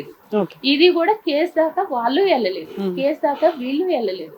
ఈ అమ్మాయి ఏం చేసిందంటే పోలీస్ స్టేషన్కి వెళ్ళేసి. ఎప్పుడు వెళ్ళింది? ఆల్రెడీ 2 months ఫోన్లు మాట్లాడుకుంటూ ఉన్నారు, మీకు ఇబ్బంది అనిపించింది, వెళ్ళి వేరే రూమ్ లో ఉంటున్నాడు ఫ్రెండ్స్ దగ్గర. ఇక అక్కడ ఇంకా రిపీటెడ్ గా ఫోన్లు ఎక్కువైపోయినాయి. 22 10వ నెలలో అక్టోబర్ 9వ నెల దసరా పండుగ సెలవులప్పుడు ఈ అబ్బాయి ఊరు వెళ్ళాడు. అక్కడికి వెళ్ళిన తర్వాత అమ్మాయి వెళ్ళి కేసు పెట్టింది. ఏమనంటే మేమిద్దరం ఫ్రెండ్లీగా ఉండి కొన్ని చాలా ఫొటోస్ వీడియోస్ అంటే పోలీసులకి చెప్పడం అలా చెప్పుకున్నారు, ఇలా ఉన్నాయి అవి డిలీట్ చేస్తే మా అమ్మాయికి మేము పెళ్లి చేస్తాం, అబ్బాయి దాంట్లో ఉన్నాయి. అప్పుడు వాళ్ళు పిలిచి ఈ అబ్బాయిని అమ్మాయికి పెళ్లి చేసుకుంటుంది అంటే వేరే పెళ్లి, నీకు ఆ అమ్మాయి లైఫ్లోకి నువ్వు రా మాకు అని చెప్పేసి వాయిస్ మెసేజ్లు వాయిస్ రికార్డ్స్ అన్ని డిలీట్. ఇవన్నీ మీకు తెలియదమ్మా? అంటే ఈ అబ్బాయి ఇదంతా స్టోరేజ్ పెట్టుకున్నాడు ఇతను ఫోన్ లో అప్పటి వరకు అనేది మీకు తెలీదా? తెలియదు సార్. మరి మీరు మీ వాడిని కాపాడదామని ట్రై చేస్తున్నారు, వాడు మీకు టోపీ వేయాలని ట్రై చేస్తున్నాడు కదా. ఇప్పుడు ఆ అమ్మాయి ఫోన్ చేస్తుంది 100 సార్లు మిస్డ్ కాల్ అని అంటున్నారు, కానీ ఫోన్ చేసినప్పుడల్లా మీ అబ్బాయి ఎత్తుతున్నాడు మేనల్లుడు. నెంబర్ 1. నెంబర్ 2 ఏంటంటే కనుక ఇంకా అతని దగ్గర ఉన్నాయిగా రికార్డ్స్ అవన్నీ. ఫొటోస్ కొన్ని స్టోరేజ్ ఒకటే PDF దొరికింది సార్, చాలా వీడియోస్ ఉండే అవన్నీ డిలీట్ చేశారు. తీసుకోండి మేడం.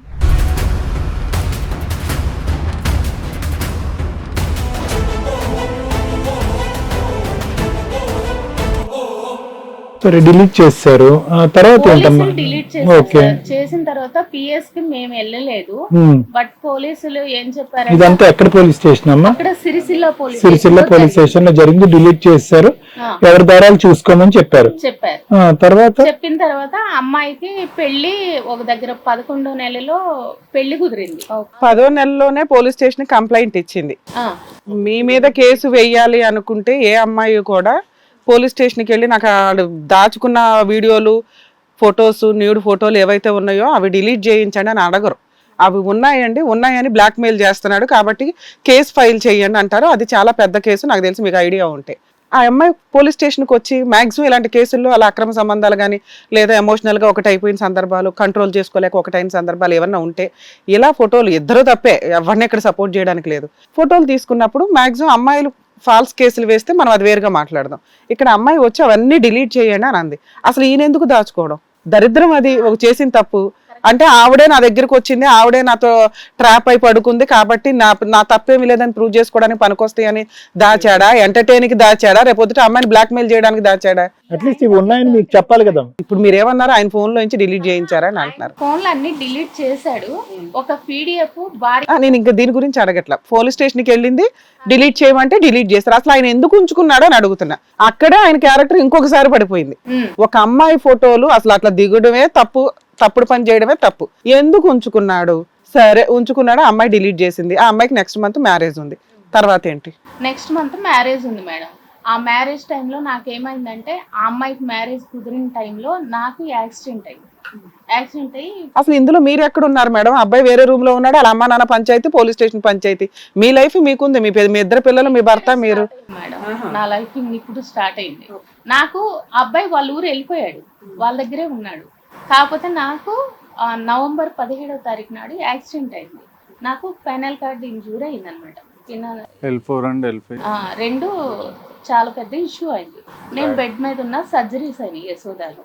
ఆ టైంలో వాడు మా హస్బెండ్ ఏం చేశాడంటే హాస్పిటల్లో ఉండడానికి పిలిపించాడు, నా దగ్గర వచ్చి ఉన్నాడు. మీ ఇద్దరు పిల్లలు ఉన్నారు కదా?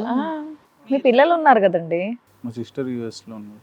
అయితే నువ్వు ఉన్నావుగా, నువ్వు ఉన్నావు, మీ బ్రదర్ ఉన్నాడు కదమ్మా, మీ నాన్నగారు ఉన్నారు, ఇంకెవరు కావాలి? మా వారు పిలిచాడు, నాకు తెలియదు అసలు.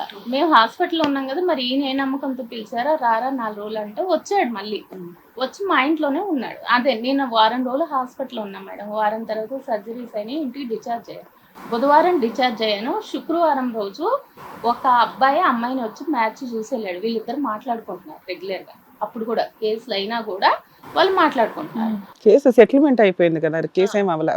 అయిన తర్వాత ఈ అమ్మాయికి ఒక విలేజ్ నుంచి ఒక అబ్బాయి మ్యాచ్ చూడడానికి వచ్చారు, చూసి వెళ్ళారంట. ఓకే, ఇప్పుడు అమ్మాయిని చూసి వెళ్ళారు. అబ్బాయి పరిస్థితులు ఏంటని వాళ్ళ ఇంటికి వీళ్ళ పెద్దవాళ్ళు వెళ్ళి చూసి వస్తారంట.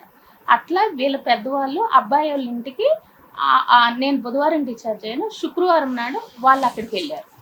కాకపోతే ఇక్కడ మాదేంది పాత్ర అంటే మా మేనల్లుడు ఎవరైతే ఉన్నాడో అబ్బాయికి నైట్ ఫోన్ చేసే అమ్మాయి, ఆయన చెప్పడము ఏది నిజం ఏది అబద్ధం అని నాకు తెలియదు అసలు. ఇవన్నీ ఆయన చెప్పే విషయం ఏంటి అంటే, నైట్ ఫోన్ చేసి ఆ అబ్బాయి పలానా ఊరు, అబ్బాయికి తండ్రి లేడు, తల్లి ఉంది, నాకు మ్యాచ్ వచ్చింది, మా పేరెంట్స్ రేపు వెళ్తారని కూడా చెప్పలేదంట. మ్యాచ్ వచ్చింది, ఆ అబ్బాయి చేసుకుంటా అంటున్నాడు.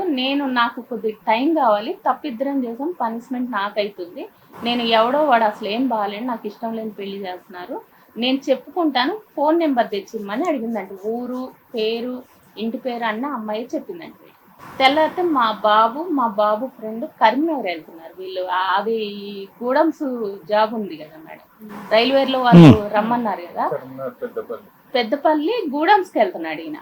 వెళ్ళేటప్పుడు ఆయన ఏం చెప్పారు, మీరు హాస్పిటల్లో ఉన్నారు, డిశ్చార్జ్ అయ్యి ఇంటికి వచ్చారు, ఇంకా మీకు ఎవరో బెడ్ రెస్ట్ అయితే పని చెయ్యాలి, మీరు బెడ్ రెడనే ఉంటారు, పెద్దగా లేసి ఏం పనులు చేయరు. అసలు లేసేది లేదు. అప్పుడు లేచి కూర్చోబెట్టి ఆ పిల్లోని పిలుచుకొచ్చిందే మీకు సర్వీస్ చేస్తారు, మీరు గబుకుని సరుకులు తేవడానికన్నా ఉంటారు. వేరే సర్వీస్ ముగ్గురు ఉండగా ఈ పిల్లలు మిమ్మల్ని వదిలేసి వర్క్ కి వెళ్ళారా? మీ పిల్లలు ఆ రోజు మీటింగ్, ఆ రోజు ఇంటర్వ్యూ కూడా ఉంది బాబుకి. అది గవర్నమెంట్ జాబ్ లాంటిది కదా. ఆ ఫీల్ తోటి మా మదర్ ఏమందంటే వెళ్ళమని చెప్పింది. మా మదర్ ఉన్నారు నా దగ్గర, నన్ను చూసుకోవడానికి మా మదర్ కూడా. సరేనమ్మా, ఓకే. అబ్బాయి వచ్చాడు, మీ మేనల్లుడు వచ్చాడు, వాడికి ఏమొచ్చి ఫుల్ అడ్రస్ ఈ అమ్మాయి ఇచ్చింది, ఫోన్ నెంబర్ తో పాటు చేశాడా, ఫోన్ చేశాడా? అసలు ఆ అబ్బాయి ఫోన్ నెంబర్ అమ్మాయికి కూడా తెలియదు సార్. తెలీదు. ఏది ఊరు పలానా ఊరు నుంచి వచ్చి నన్ను చూసి వెళ్ళారు, ఓకే, మ్యాచ్ చూసి వెళ్ళారు నన్ను. కాకపోతే మ్యాచ్ చూసి వెళ్ళారు కాబట్టి ఆ అబ్బాయి ఫోన్ నెంబర్, ఆ పెళ్లి కొడుకు ఫోన్ నెంబర్ నాకు ఇవ్వు ఎవరి ద్వారా అయినా, లేకుంటే నేను చనిపోతా. ఎందుకు వాళ్ళ అమ్మ నాన్న అడిగితేనే సరిపోద్ది కదమ్మా. రెస్ట్రిక్షన్స్ ఉన్నాయని చెప్తున్నాడు ఈయన. ఈయన చెప్పడమే మేడం, ఇది ఒక్కసారి వినండి. అట్లాగే భలే వాళ్ళకి తింటాం కానీ ఎక్కడికక్కడ డౌట్లు విపరీతం పెద్ద పెద్ద డౌట్స్, అది అందుకని కొంచెం ఓకే అమ్మా చెప్పండి. అయితే ఆ అమ్మాయి ఈ అబ్బాయికి ఫోన్ చేసి చెప్పింది. ఆ అమ్మాయికి తప్పు జరిగింది అన్ని వాళ్ళ పేరెంట్స్ కి తెలుసు కదా మేడం. హౌస్ లో అందుకని పెట్టి ఫాస్ట్ గా పెళ్లి చేస్తున్నారు పెళ్లి అనుకుందాం చేస్తున్నారు మనం. కదా ఫాస్ట్ గా. రెండోది ఫోన్ ఇయ్యరు కదా, వీటితో కంటిన్యూ అవుతున్న సంగతి వాళ్ళ పేరెంట్స్ కి తెలుసు. మనం పోలీసుల కాడికి వెళ్తున్నాము, పంచాయతీ చేస్తున్నాము, గొడవలు చేస్తున్నాం, వీళ్ళిద్దరు కంటిన్యూ అవుతున్న సంగతి అమ్మాయి పేరెంట్స్ కు తెలుసు. కాకపోతే ఈ అబ్బాయికి ఏం చెప్పింది, ఫోన్ నెంబర్ తెచ్చి నేను అతనితో నేనే సెటిల్ చేసుకుంటాను బాబు, నాకు ఇప్పుడు ఇష్టం లేదు పెళ్లి చేసుకోవడం, నేను కొంత టైం తీసుకొని పెళ్లి చేసుకుంటానని నేనే చెప్పుకుంటాను, నెంబర్ కావాలా అందంట. వాడు ఆ రోజు పొద్దున వెళ్ళాలి. కాకపోతే నా దరిద్రం ఏమైందంటే, నేను బెడ్ దగ్గర ఉంటే అక్క నేను కరీంనగర్ దాకా వెళ్ళి వస్తానంటే, ఎందుకు వెళ్తున్నాడుగా నీకేం పనిరా. నా భయం ఏంటంటే అమ్మాయి ఏమన్నా కరీంనగర్ రమ్మని వీళ్ళిద్దరు ఏదన్నా చేస్తారేమో, నేను ఈ సిచ్యువేషన్లో ఉన్నా, మా హస్బెండ్ డిప్రెషన్లో ఉన్నాడు, నాకు అప్పుడు ఈ పెరాలసిస్ అవన్నీ వచ్చే ఛాన్సెస్ ఉన్నాయన్నారు, లేచి కూర్చోబెట్టే సిచ్యువేషన్ నాది. వాడే వెళ్తానంటే నేను వద్దన్నా, వాడు వెళ్తా అక్క నేను వెళ్ళి వస్తాను అన్నాడు. నాకు ఈ కాళ్ళు ఇవన్నీ ఈ ప్రాబ్లం ఉంది కదా, మొత్తం ఇక్కడి నుంచి ఇక్కడ బెల్ట్ వేశారు. అయితే నన్ను కూర్చోబెట్టి లేపాలంటే వీడు ఆల్రెడీ పని మీద పక్కా వెళ్ళాలి.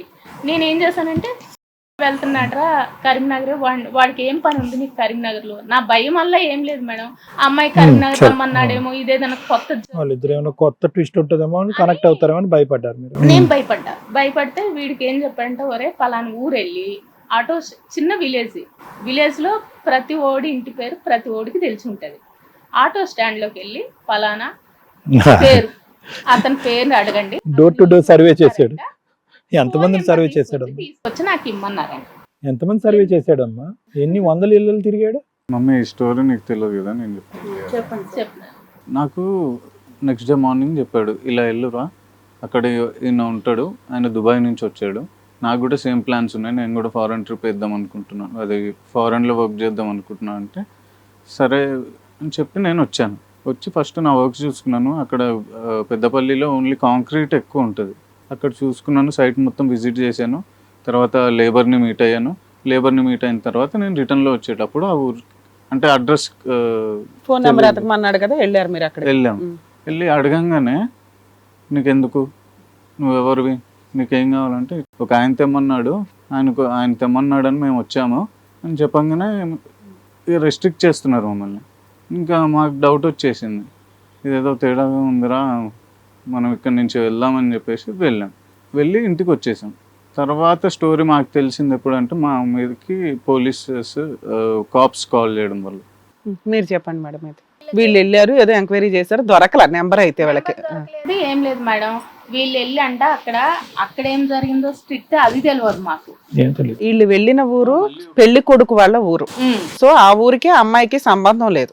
అమ్మాయి వాళ్ళది మీ మేనల్లుడిది ఒక ఊరు కాబట్టి అక్కడ ఎవరో నలుగురిని అడిగారు, అక్కడ ఏదో వాళ్ళు రివర్స్ లో మాట్లాడారు, వీళ్ళు వచ్చారు, అయిపోయింది ఇక్కడతో.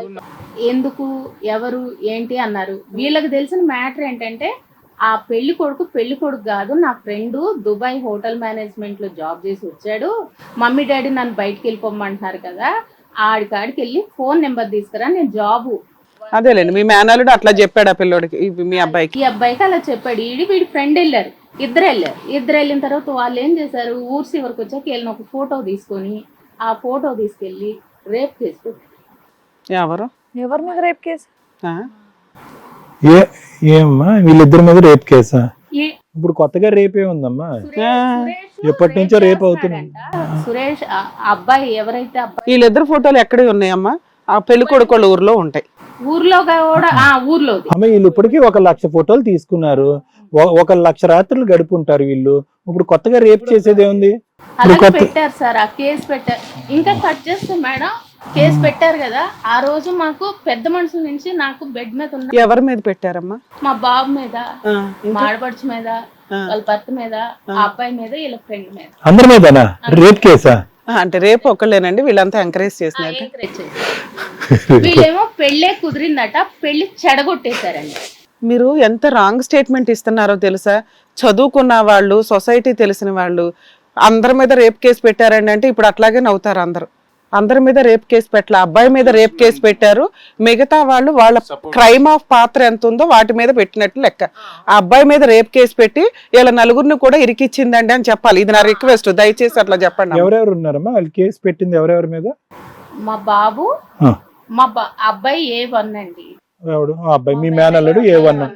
ఈ అబ్బాయి A2, A3 వాళ్ళ మదర్, A4 వాళ్ళ ఫాదర్, A5 మా బాబు. కేసు పేపర్స్ ఉన్నాయి మీ దగ్గర? A3 నువ్వు A2 ఉన్నావు? A2 A3 వచ్చి రేప్ చేసినట్టు పెట్టలా, అక్కడ ఎంకరేజ్ చేసావు, సపోర్ట్ చేసావు అని పెట్టారా? లేకపోతే రేపు పాత్రలో ఈయన కూడా ఉన్నాడా? ఏమ్మా పిల్లోడి పరువు తీస్తావు.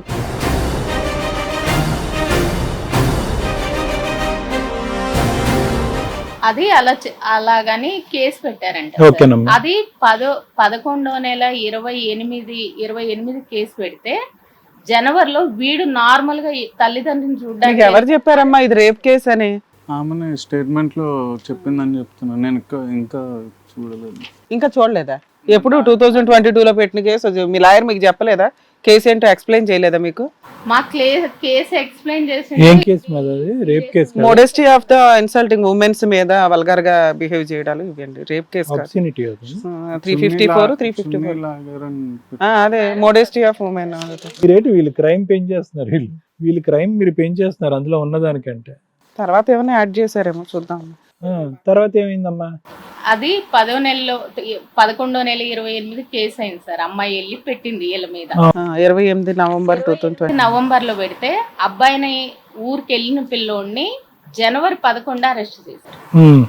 డైరెక్ట్ అబ్బాయిని PS కి తీసుకెళ్లిపోయి డైరెక్ట్ ఇంకా అదే రోజు కోర్టుకు పంపించేసారు. తర్వాత నెక్స్ట్ డే మార్నింగ్ SI గారు మాకు ఫోన్ చేశారు, మీ బాబుని తీసుకొని రండి, మీ బాబు ఏం లేదు జస్ట్ ఒక సంతకం పెట్టాలన్నారు. మీకు ఇంత స్టోరీ ఉందని తెలియదు అప్పుడు? తెలియదు, అసలు స్టోరీయే తెలియదు. అన్న తర్వాత మేము విలేజ్ లో ఎవరైతే పెద్ద మనిషి ఉంటాడో నక్క రవి అనే టైంతో మాట్లాడాము. ఏమండి మీరు అప్పుడు అమ్మాయి కేసు వీళ్ళు ఏదో ఫోటో తీశారు అది ఇదని డబ్బులు కూడా తీసుకున్నారు కదా, సెటిల్ చేస్తాం. ఇక్కడ ఇంకోటండి, అబ్బాయి వాళ్ళకి ఒక 2 లక్షల రూపాయలు ఖర్చు అయింది మాకు, ఆ డబ్బులు ఇచ్చేస్తే వాళ్ళు ఆ కేసు పెట్టరంట అని ఈ మధ్యవర్తి డబ్బులు తీసుకున్నాడు. రవి అన్నట్టు బై హ్యాండ్ క్యాష్ తీసుకున్నాడు. తీసుకున్న తర్వాత మళ్ళీ కేసు పెట్టించాడు. ఈయన వ్యాపారం ఏంది అంటే ప్రతిరోజు డబ్బులు ఇవ్వాలి, అటు ఇటు 2 వైపులు తీసుకుంటాడా? 2 వైపులా. ఇప్పుడు నీకు ఈ రోజు చెప్తే ఈ రోజు నువ్వు నాకు డబ్బులు ఇవ్వాలి, నువ్వు ఇవ్వలేదనుకో వాళ్ళకి వెళ్ళి చెప్పి వాళ్ళ నుంచి తీసుకోవడం, మీకు సపోర్ట్ చేసి వాళ్ళని వదిలేదు. ఇదేదో ఒకటి జరిగింది. తర్వాత డైరెక్ట్ అబ్బాయి జైలుకి వెళ్ళిన తర్వాత మాకు భయం వేసింది. ఘోరంగా ఏంటంటే ఇంకా సడన్ గా ఈయనను కూడా సంతకమని పిలిచి పంపించేస్తారేమో. వెళ్ళాడా బాబు అసలు అక్కడికి? మీ అబ్బాయి వెళ్ళలేదు. యాంటిసిపేట్ బెయిల్ వేసుకున్నాం. బెయిల్ వచ్చింది. బెయిల్ వచ్చినప్పుడు కూడా మిగతా అందరికి వేసారమ్మా.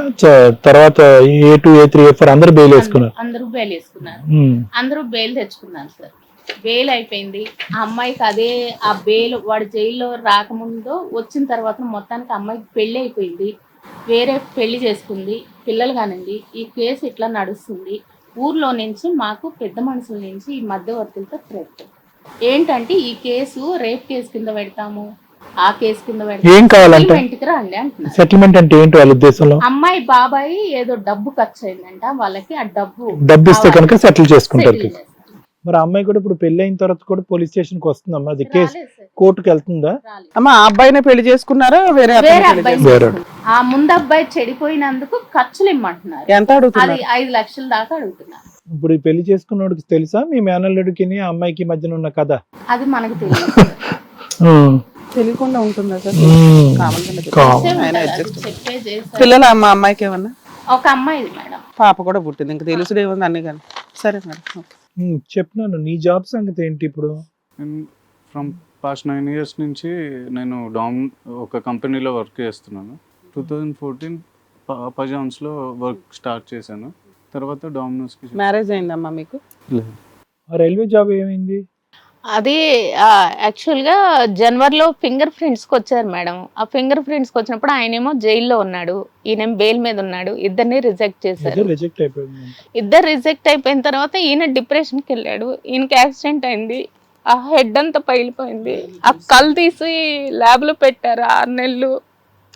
ఈ మధ్య సర్జరీ అయింది. కళ్ళు రీప్లేస్ చేసేసారు అంటే లెఫ్ట్ సైడ్ లెఫ్ట్ సైడ్. ఓహో, నాకు అది తెలియట్లే, అందుకే ఇటే సైడ్ చూస్తున్నాను. స్వెల్లింగ్ ఇక్కడ నుంచి అదంతా హెయిర్ తో కవర్ అయిపోయింది. ఇక్కడ వరకు 218 స్టిచెస్ పట్టాయి, 2 operations. RTA road traffic accident. అది అట్ 2 AM యాక్సిడెంట్ అయిందా? Early morning. Rainy season, full rainy season. నువ్వు బైక్ మీద ఉన్నావు. Electric bike. కేసు అయిన తర్వాత కేసు అయిన తర్వాత ఆ రోజు నైట్ ఈ కేసు విషయంలో మా హస్బెండ్ ఏంటంటే, కొంచెం మేమిద్దరం బయట అవేర్నెస్ తిరిగే వాళ్ళం, మనం మంచి చేస్తే ఇలా అయింది, కేసులో ఇరుక్కున్నాడు వీడు, అట్లా ఆ డిప్రెషన్ మా ఇద్దరిలో మెయింటైన్ అవుతుంది మేడం. కొంచెం పోలీసులు కూడా ఆ టైంలో మమ్మల్ని డబ్బుల కోసం, ఈ పెద్ద మనిషి అనైనా వాళ్ళు కొంచెం వాల్యూస్ ఉన్న వాళ్ళని హెరాస్ చేయండి, డబ్బులు ఇస్తారంటే పోలీసులు కూడా అదే రకంగా మమ్మల్ని, మీకు అన్నీ తెలుసు, పిఎస్కి పిలిచి సీప్గా మాట్లాడడం, మీకు అన్నీ తెలుసు, మీ అబ్బాయి ఎలా వెళ్ళాడు, పెళ్లి చెడగొట్టడానికి వెళ్ళాడా, అలా పంపించారా, మీరు చేసే అవేర్నెస్ ఇది, ఇట్లాంటివి మేము తట్టుకోలేకపోయామన్నమాట. ఇంకా అది మా బాబు కనపడ్డప్పుడల్లా మా వారు రోజు నీ మూలానే మమ్మీ నేను సఫర్ అవుతున్నాము, మాకు అలవాట్లు లేవు, మమ్మీ ఒక సొసైటీకి ఆన్సర్గా ఉంది, నేను అసలు డ్రింక్ స్మోక్ అలాంటివి నేను దగ్గర రానివ్వను, అలాంటి వ్యక్తులు అంటే నాకు నచ్చరు, ఇలాంటి ఫ్యామిలీని పోలీస్ స్టేషన్ దగ్గర ఈయన ఊరికే విసుక్కుంటుండేవాడు. పాపం ఈ అబ్బాయి ఏం చేశాడమ్మా? ఇసుక్కోవడం ఒక మదర్ గా నేను తట్టుకోలేకపోయేదాన్ని. ఇంకా అడిగితే ఎవరినన్నా లాయర్ని పెట్టి చేపించండి, ఎవరికన్నా అడుగుదామంటే నువ్వు వెళ్ళొద్దు, నీ కొడుకు వెళ్ళి ఒక అమ్మాయి పెళ్లి జరుగుతాం, మనకుంది ఆ ముద్ర, మన పిల్లలు అలా అలాంటి వాళ్ళ అని రోజు ఇదే బాధని, నేను డిప్రెషన్ కి వెళ్ళిపోవాల్సి వస్తుంది. చెప్పాలంటే ఒక్క ఎదవని కాపాడటం గురించి మొత్తం మీ కుటుంబం అంతా చిన్న భిన్నం అయిపోయింది. ఒక్క ఎదవని, వాడు నిజంగా ఎదవ. మీ అబ్బాయి మీద అంత సీరియస్ కేసు ఏమీ కాదు, outraging modesty of A women case అమ్మా. అది కొంచెం చిన్న కేసు, అదే చిన్న కేసు పెద్ద కేసు, రేప్ కేసు కాదు. మీరు దాని ఈ కేసు నుంచి ఆ అబ్బాయి గురించి అదంతా మాకు తెలియదు, కానీ ఈ అబ్బాయిని మళ్ళీ అబ్బాయి డిప్రెషన్ కి వెళ్తే నేను మళ్ళీ మీ దగ్గరికి తీసుకొచ్చాను సార్. ఒకసారి 2 years అయింది. నేను అక్కడ ఎన్టీఆర్ ట్రస్ట్ భవన్ దగ్గర ఉన్న హాస్పిటల్ కి తీసుకొచ్చాను, మెడిసిటీకి వచ్చాను సార్. నేను వచ్చి బాబుని ఆ రోజు తీసుకొస్తే మీరు మాట్లాడారు, ట్రీట్మెంట్ అక్కర్లేదమ్మా, సెట్ అయిపోతారు, ఏముంది. బాబు బానే ఉన్నాడు, హెడ్ ఇట్లా అయినా కూడా తేరుకున్నాడు, కానీ చాలా ఖర్చు ఎక్స్పెన్స్ అయింది, అంత ఏదో జరిగింది. ఎందుకు వచ్చారు మేడం? మీకు అడ్వకేట్స్ ఉన్నారు, కేసు నడుస్తుంది, ఏం చెప్దామని స్టేజ్ మీద? నాకు ఈ స్టేజ్ మీదకి ఎందుకు వచ్చానంటే మేడం, మా హస్బెండ్ ఏ లాయర్ కాడికి వెళ్ళినా ఇది నీ కొడుకని నన్ను ఎక్కడికి వెళ్ళనివ్వట్లేదు, ఏ లాయర్ని సంప్రదించనివ్వట్లేదు. ఈయనేమో ఎంబీఏ మళ్ళీ తీసుకొచ్చి బాబు కోసం నేను ఎంబీఏలో జాయిన్ చేశాను, ఎంబీఏ కంప్లీట్ అయింది. ఇప్పుడు 3 యూనివర్సిటీలకి out of country, New Zealand, Australia, America select అయ్యాడు. ఈ కేసు ఉందని చెప్పి వాళ్ళు కూడా తీసుకోవట్లేదు, కేసు కొట్టేసుకోమంటున్నారు. అది మొన్నే ఛార్జ్షీట్ వేశారు. అక్కడ లాయర్ని అడిగితే అమ్మాయిల కేసులు ఇలాగే ఉంటాయి, వాదియడానికి వస్తుందో రాదో ఆ లాయర్కి నాకు తెలియదు, ఎక్స్ప్లెయిన్ చేయనియట్లేదు. మా వారినేమో అడ్వకేట్ని ఎవరన్నా అడుగుదాం, నిరంజన్ రెడ్డి సారు, శ్రీకాంత్ రెడ్డి సార్, అందరు నాకు తెలుసు అంటే ఏమని చెప్తావు వెళ్ళి అని చెప్తుండు. నాకేం లేదు మేడం, మా బాబు ఒక్క కేసు మీరు వాదించి ఈ షో తరపున న్యాయం చేయండి మేడం, మీకు కాళ్ళు పట్టుకుంటా.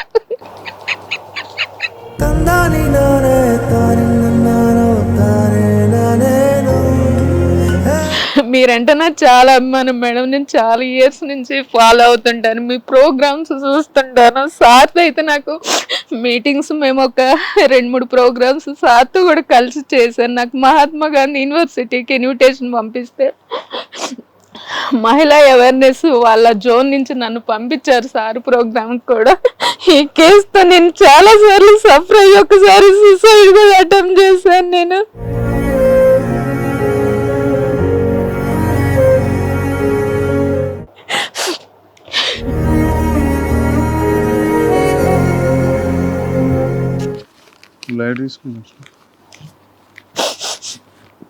ఆ ఊర్లో వాళ్ళు ఏమంటున్నారంటే మా దగ్గర ప్రూఫ్స్ ఉన్నాయి, మేము అడ్వకేట్ పెట్టుకుంటాం అంటే ఏ ప్రూఫ్స్ ఉన్నా మేము తక్కువ క్యాస్ట్ వాళ్ళం, మాకు డబ్బులు ఇస్తేనేనని అమ్మాయి బాబాయ్ చాలా ఆర్గ్యుమెంట్ చేయడం, నిన్న కూడా ట్రెట్ కాల్ లాగా చేయించాడు మేడం.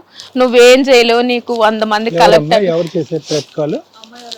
అమ్మాయి వాళ్ళ బాబాయ్ ఒక మధ్యవర్తితో చెప్పాడంట, ఆమె ఏం చేయలేదు, ఆమె వల్ల ఏం కాదు, ఈ కేసు నేను చాలా వాళ్ళకి కావరాలు బాగున్నాయి, అహంకారం బాగుంది, ఇంకా కొన్ని రోజులు తిప్పుదాం, ఇంకో కొన్ని కేసులు వేసి అన్నారంట. నాకు భయం అది, నేను ఏ అడ్వకేట్ నాకు తెలుసు మేడం. కాదు, ఇప్పటి వరకు మీరు ఒక అడ్వకేట్ ని కలవకపోవటం అనేది కొద్దిగా ఈ రోజు కూడా బెయిల్ వేసుకున్నారు కదా యాంటిసిపేట్. తర్వాత కూడా వాళ్ళ అడ్వకేట్ ఉన్నారు, వాళ్ళకి ఫీజులు అవుతాయని వాళ్ళు. ఫీజుల గురించి ఆలోచన అంటే పెద్ద ఎక్కువ ఫీజులు ఉంటాయి సార్. మేడం మీకు కేసు ఎక్స్ప్లెయిన్ చేస్తాను, దాన్ని బట్టి మీరు డెసిషన్ తీసుకుందరు. అస్సలు టెన్షన్ తీసుకోకండి, కూల్ ఉండండి సార్. మంచితనానికి కూడా ఒక హద్దు ఉంటుంది అనేది మీరు నేను చాలా 2-3 చోట్లకి మనము వేదికల మీదకి వెళ్ళాము, ప్రసంగించాము. నా ప్రసంగాన్ని కూడా మీరు విన్నారు, అది నాకు గుర్తుంది. దేనికైనా ఒక హద్దు ఉంటుంది. ఇప్పుడు ఇక్కడ అందరికీ ఆశ్చర్యం, మొదటి నుంచి ఇప్పటి వరకు మా అందరికీ ఆశ్చర్యం కలిగేది ఏంటంటే అసలు కొడుకుల స్థానాల్లో మేనల్ని పెట్టుకుని చూసుకోవటం ఏంటి అనేది. అంటే అంత స్థాయి ప్రేమను పెంచుకున్నారు, దగ్గరుండి చదివించారు. దగ్గరుండి చదివించినందుకు మాకు ఈ శాపం అంటే కనుక, దగ్గరుండి చదివించినందుకు ఆ అబ్బాయి మీకు ఎటువంటి రుణం తీర్చుకున్నాడు అనేది ఇక్కడ ప్రశ్న. ఏం రుణం తీర్చుకున్నాడు వాడు? ఈ రోజు మీరు ప్రశ్నించాలి, అడగాలి అంటే కనుక అసలు ఆ అబ్బాయిని అడగాలి. ఏంటి మీ అందరి జీవితాన్ని సర్వనాశనం చేశాడు. మీరు ఆ అమ్మాయిని అంటున్నారు, ఇప్పుడు ఆ అమ్మాయి ఇలా అండి అలా అంటున్నాడు. ఈక్వల్గా మీకు ఒక కథ వినిపించాడు ఆ అబ్బాయి, మొదటి నుంచి ఇప్పటి వరకు ఒక కథ వినిపించాడు. ఆ కథను మీరు అందరూ గుడ్డిగా నమ్మారు అంతే. ఆ అమ్మాయి సైడ్ ఆఫ్ ద స్టోరీ అనేటటువంటిది ఇప్పటికి కూడా పూర్తి స్థాయిలో ఎవరూ వినలేదు. ఓకే, ఇప్పుడు అయిపోయింది, ఇదంతా అయిపోయిన తర్వాత ఇప్పుడు ఏంటండి డాక్టర్ గారు అంటే, ఇక్కడ మీ మంచితనం ఎప్పుడైతే మీ హస్బెండ్ ముందు నుంచే వార్నింగ్ ఇచ్చాడు, అమ్మ నువ్వు దూరంగా ఉండు, ఇది మనకి చేతులు కాలేటటువంటి వ్యవహారము, ఇవన్నీ ఎందుకు మాట్లాడాడంటే 2 కారణాలు. ఒకటి, మన ఇంట్లో మనం మన పరిస్థితులు చక్కదిద్దుకుందాం, మన పిల్లల్ని కాపాడుకుందాం, మన భవిష్యత్తు మనం చూసుకుందాం. మీరు సామాజికవేత్త, మీరేమనుకున్నారంటే అరే నా కొడుకులు ఎంతో ఆ అబ్బాయి కూడా అంతే అనుకున్నారు. కానీ అక్కడ జరిగినటువంటిది ఏంటంటే ముందస్తునే మీరు వాళ్ళ కుటుంబంలో శత్రువు అయిపోయారు.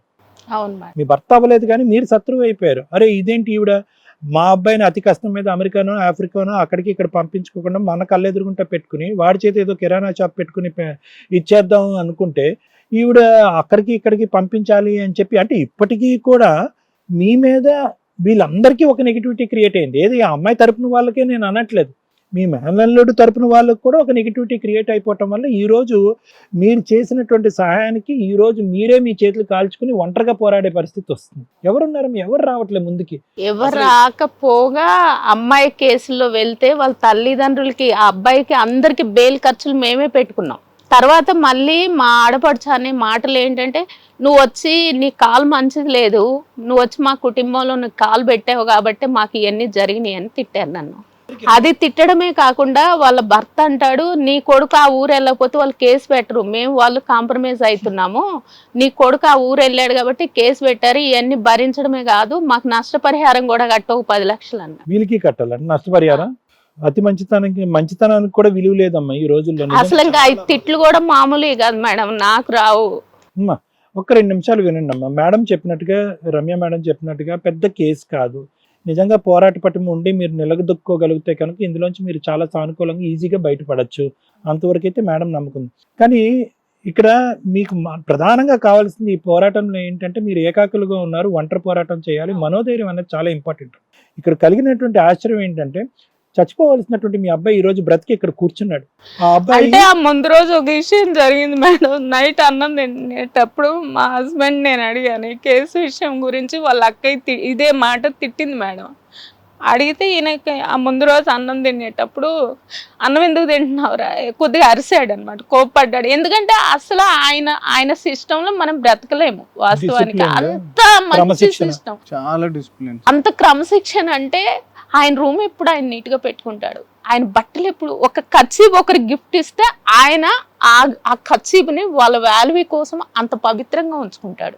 మా సిస్టర్ ఒక వాచ్ పంపించింది డాక్టర్, అది వేసుకోడు, అది తుడిసి అక్కడ పెట్టుకుంటాడు. తుడుస్తాడు. ఇంకా ఇందులో పెద్ద విషయం ఏంటంటే, వీళ్ళిద్దరు నాకు ముందు పెళ్ళి ఈ పిల్లలు ఆయన పిల్లలు మేడం. ఆయన పెళ్లి చేసుకుని 16 సంవత్సరాలు పిల్లలు కాలేదు, వీళ్ళనే పెంచుకుంటున్నాడు.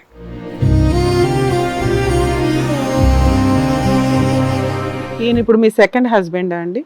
ఎన్ని ఇయర్స్ అయింది ఎన్ని చేసుకొని? 16 సంవత్సరాలు అయింది. ఫస్ట్ హస్బెండ్ విడాకుల?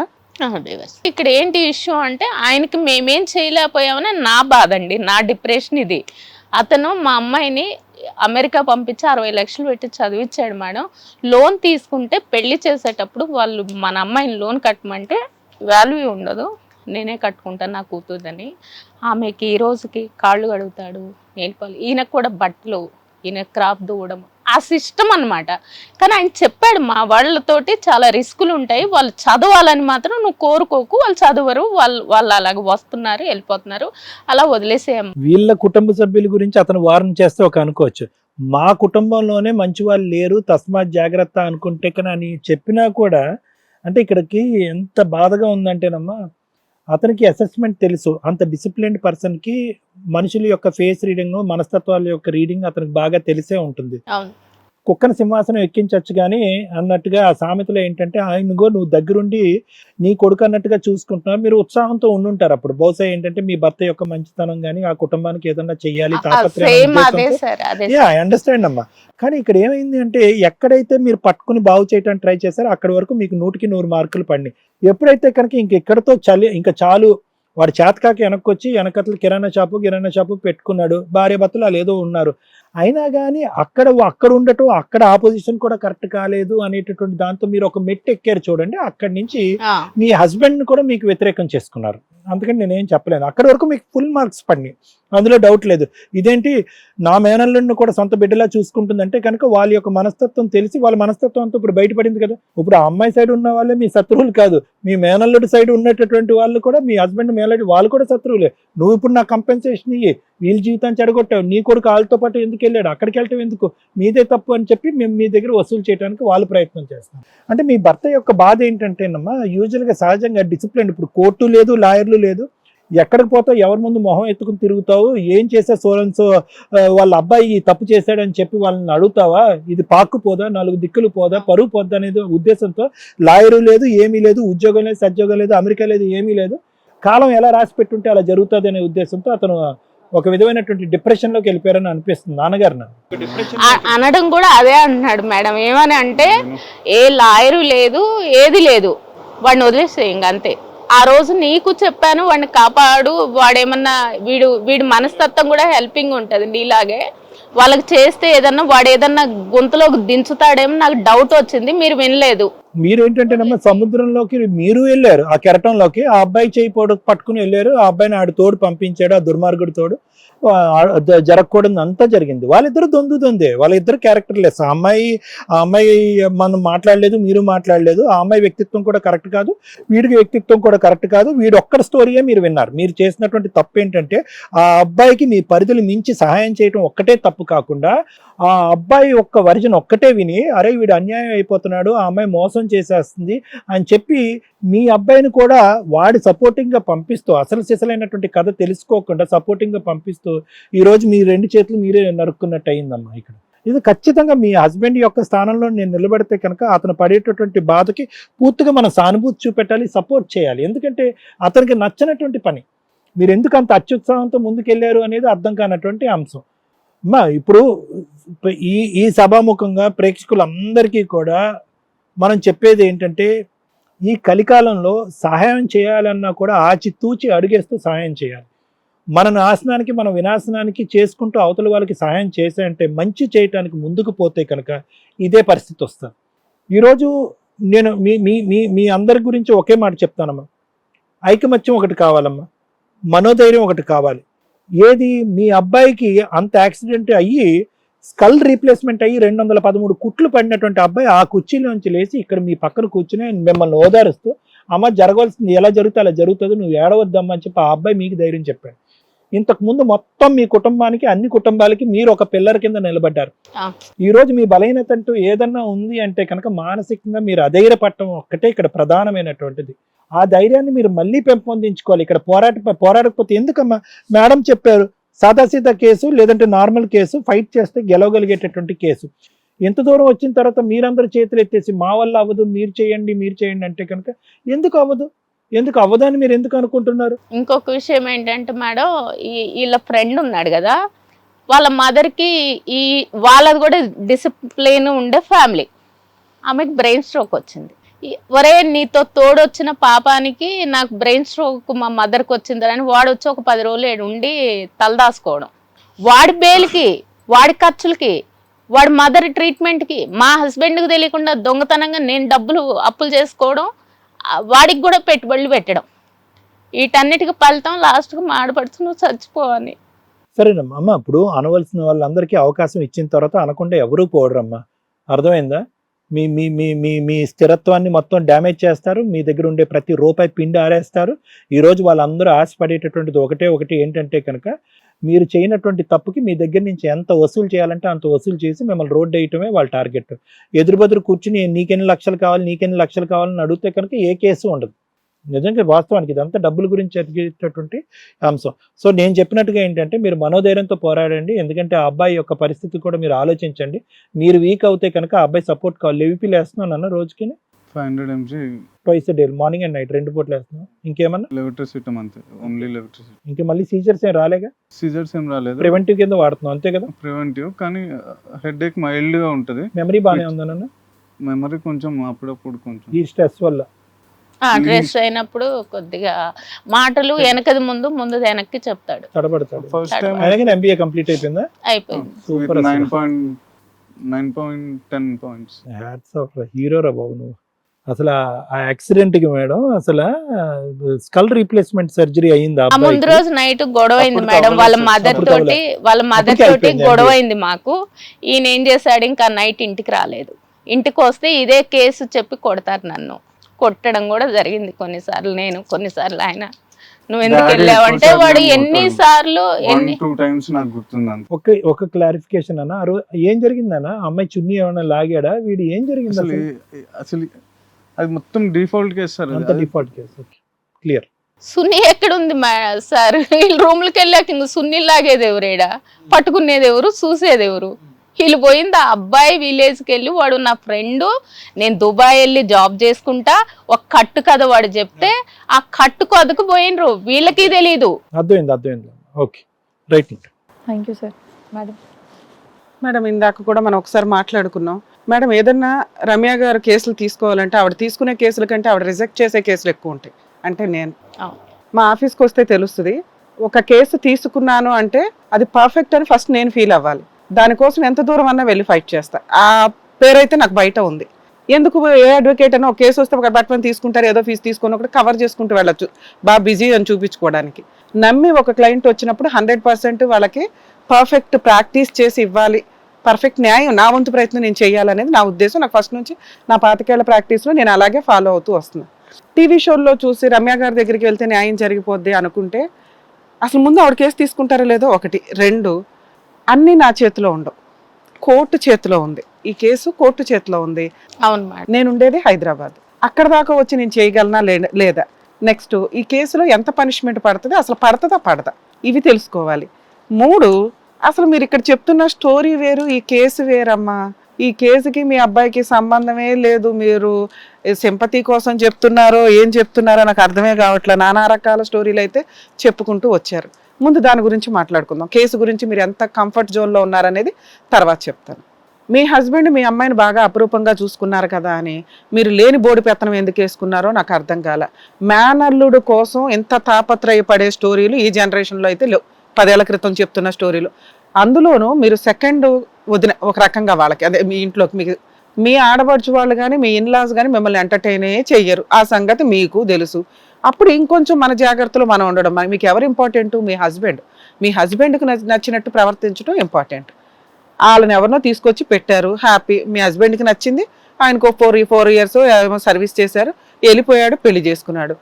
కొడుకు కంటే ఎక్కువ తాపత్రయం పడింది నాకు రీచ్ అవ్వట్లా, నాకు నచ్చలేదు కూడా. అది 2 పిల్లలు ఉన్నారు అక్కడ, వాళ్ళని ఎట్లా చూసుకోవాలి, మా ఆయన్ని ఎట్లా చూసుకోవాలని బానేసి మీ ఆయన పైగా చెప్తుంటే కూడా వాళ్ళ పర్సనల్ విషయాల్లో ఓవర్ ఇన్వాల్వ్మెంట్ అని వద్దు అని చెప్పినాక కూడా మీరు చెప్తున్నారు కానీ అంత అక్కడ వర్కౌట్ అవ్వదు, మైనస్. అసలు మార్క్సే పడవాలి. 2, ఈ విషయానికి వచ్చిన తర్వాత మీరు హాస్పిటల్లో ఉన్నప్పుడు మళ్ళీ అతన్ని తీసుకొచ్చి పెట్టారు.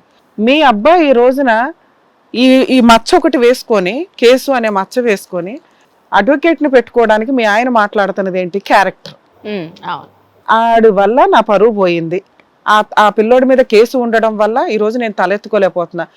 ఏమండి నాకే 4 లాయర్లు తెలుసు, పోనీ వాళ్ళ దగ్గరికి వెళ్తాను, వాళ్ళతో కేసు చేయిస్తానంటే నేను రూపాయి కూడా ఇవ్వను, నువ్వు అసలు అట్లా వాళ్ళ దగ్గరికి వెళ్ళొద్దు, ఏ ముఖం పెట్టుకొని వెళ్తాము అని అడుగుతున్నారు.